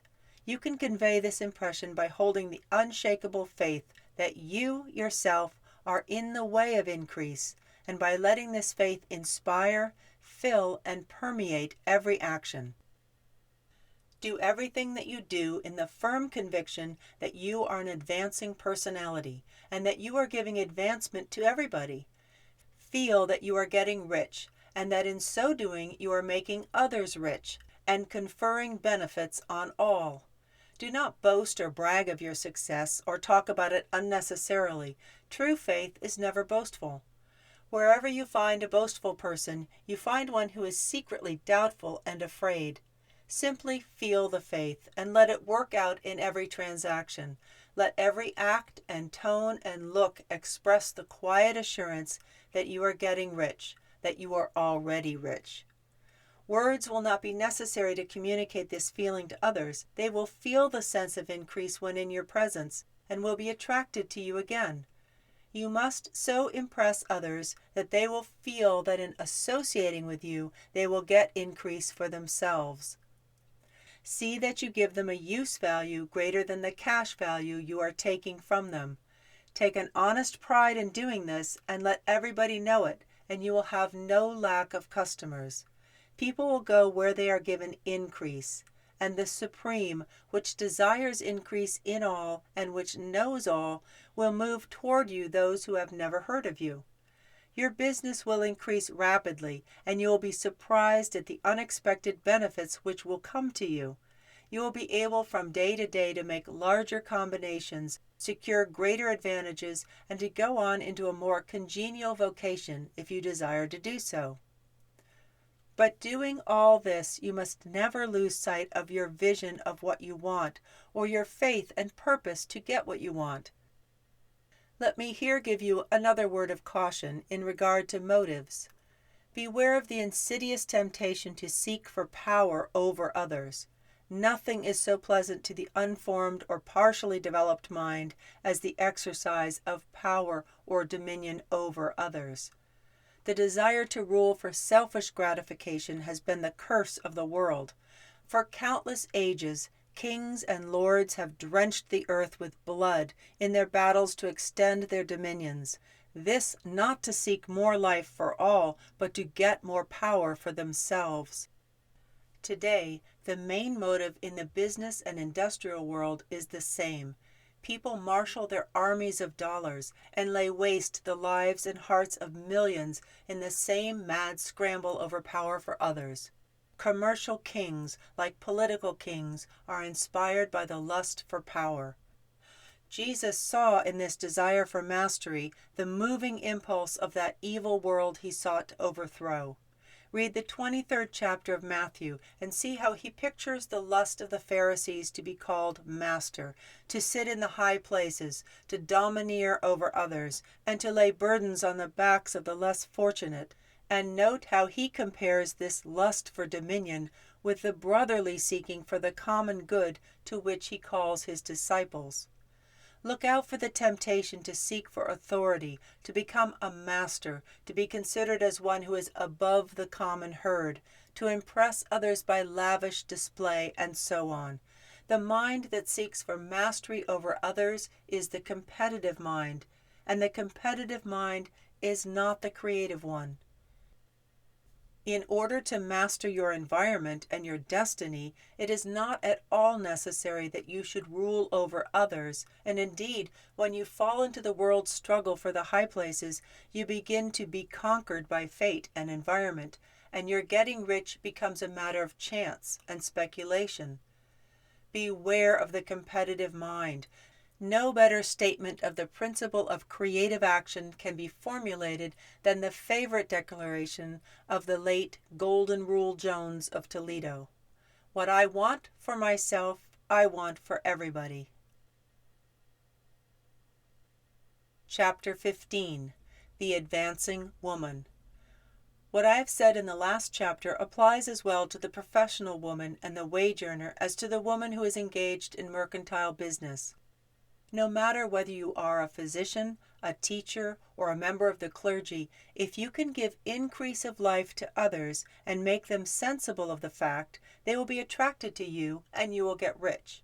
The physician who holds the vision of herself as a great and successful healer and who works toward the complete realization of that vision with faith and purpose, as described in former chapters, will come into such close touch with the source of life that she will be phenomenally successful. Patients will come to her in throngs.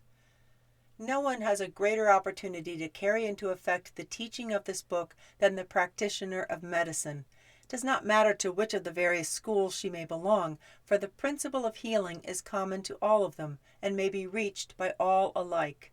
The advancing woman in medicine who holds to a clear mental image of herself as successful and who obeys the laws of faith, purpose, and gratitude will cure every curable case she undertakes, no matter what remedies she may use.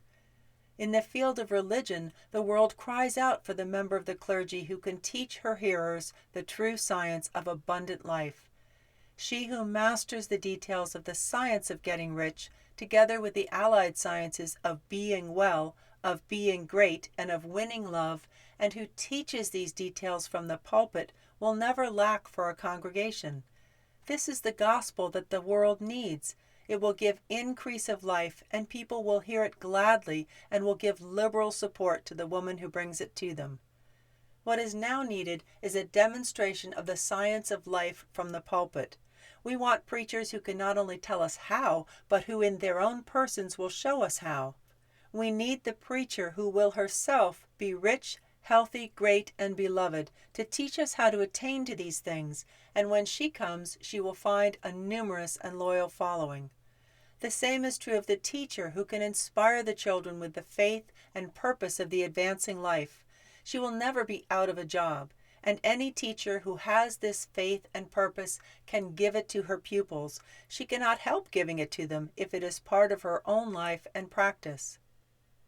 What is true of the teacher, preacher, and physician is true of the lawyer, dentist, real estate agent, insurance agent, of everybody.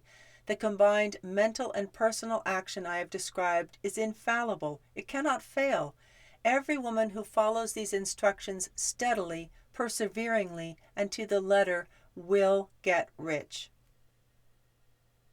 The law of the increase of life is as mathematically certain in its operation as the law of gravitation.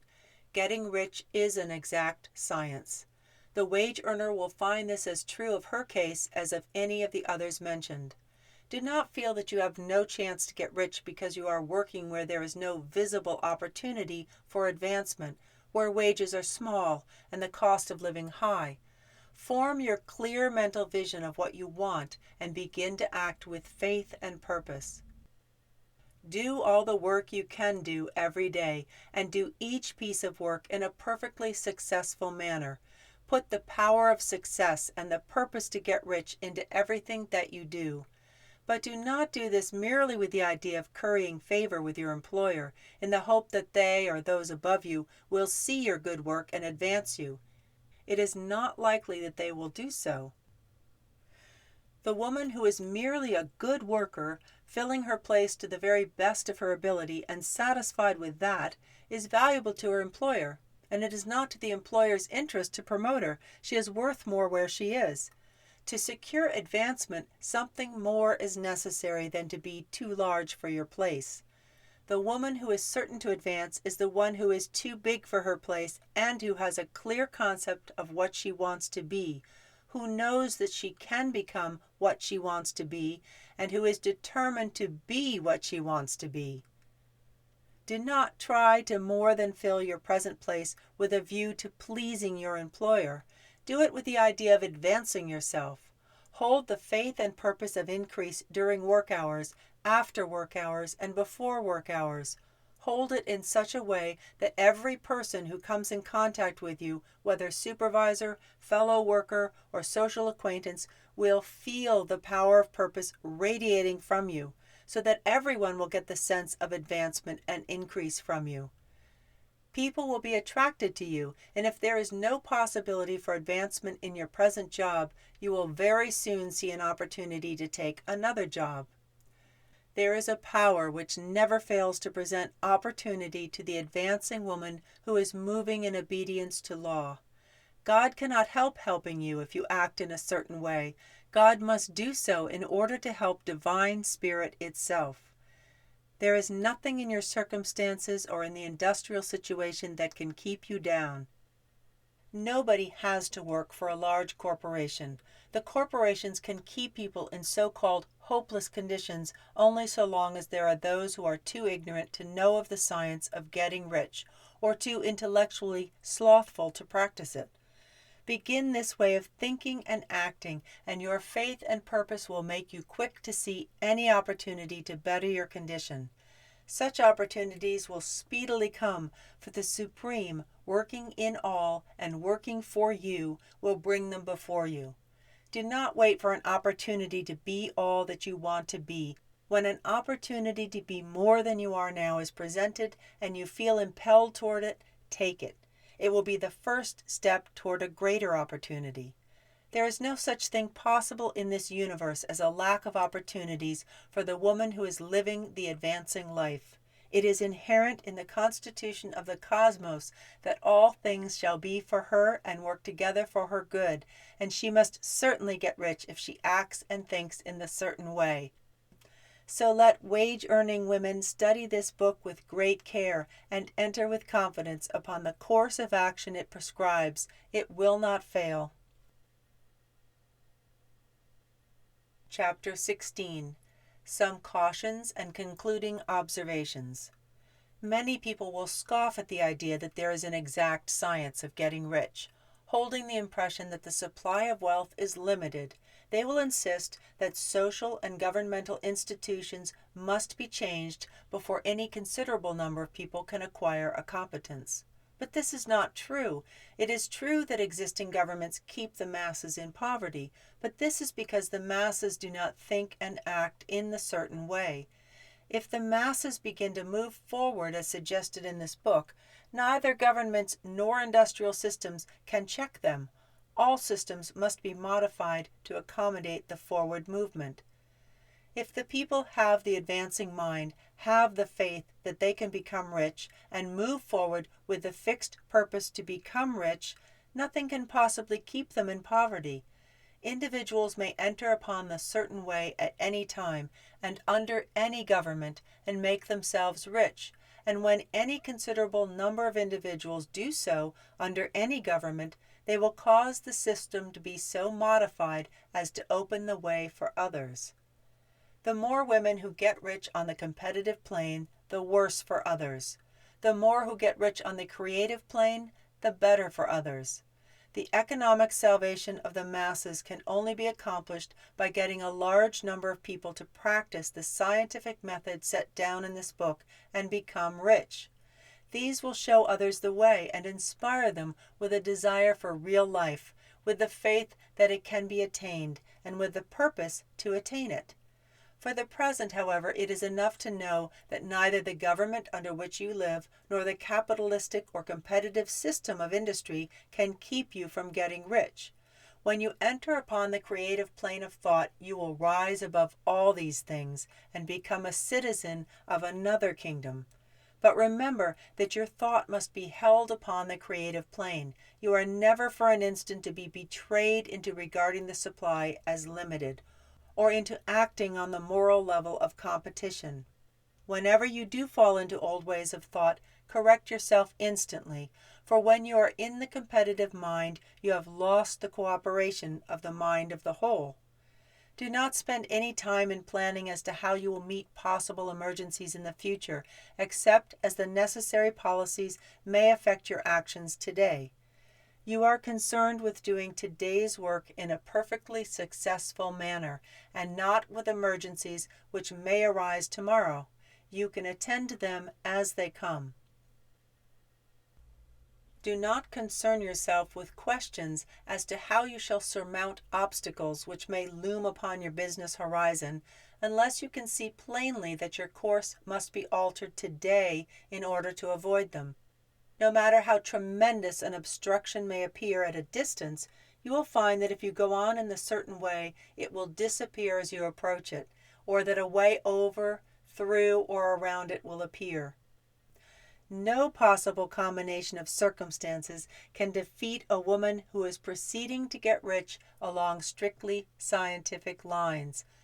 No woman who obeys the law can fail to get rich, any more than one can multiply 2 by 2 and fail to get 4.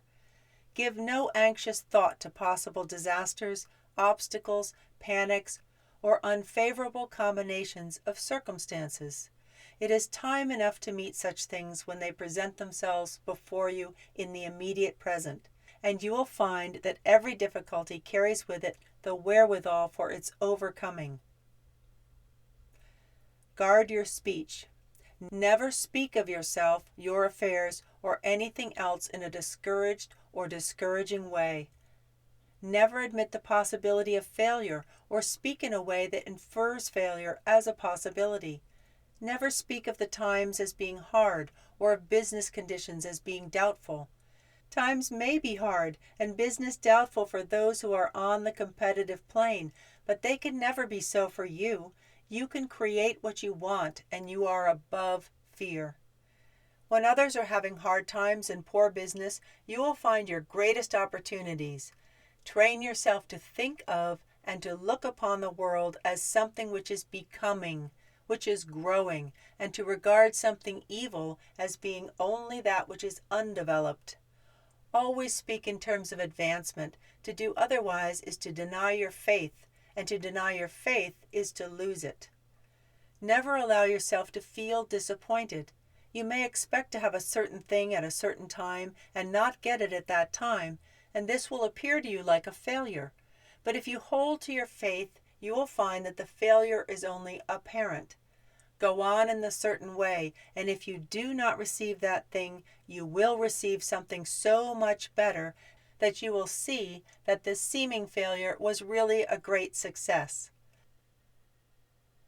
A student of this science had set his mind on making a certain business combination which seemed to him at the time to be very desirable, and he worked for some weeks to bring it about. When the crucial time came, the thing failed in a perfectly inexplicable way. It was as if some unseen influence had been working secretly against him.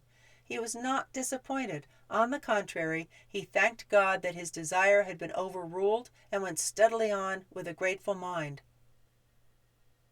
In a few weeks, an opportunity so much better came his way that he would not have made the first deal on any account, and he saw that a mind which knew more than he knew had prevented him from losing the greater good by entangling himself with the lesser. That is the way every seeming failure will work out for you if you keep your faith, hold to your purpose, have gratitude, and do every day all that can be done that day, doing each separate act in a successful manner. When you make a failure, it is because you have not asked for enough. Keep on, and a larger thing than you were seeking will certainly come to you. Remember this: you will not fail because you lack the necessary talent to do what you wish to do. If you go on as I have directed, you will develop all the talent that is necessary to the doing of your work.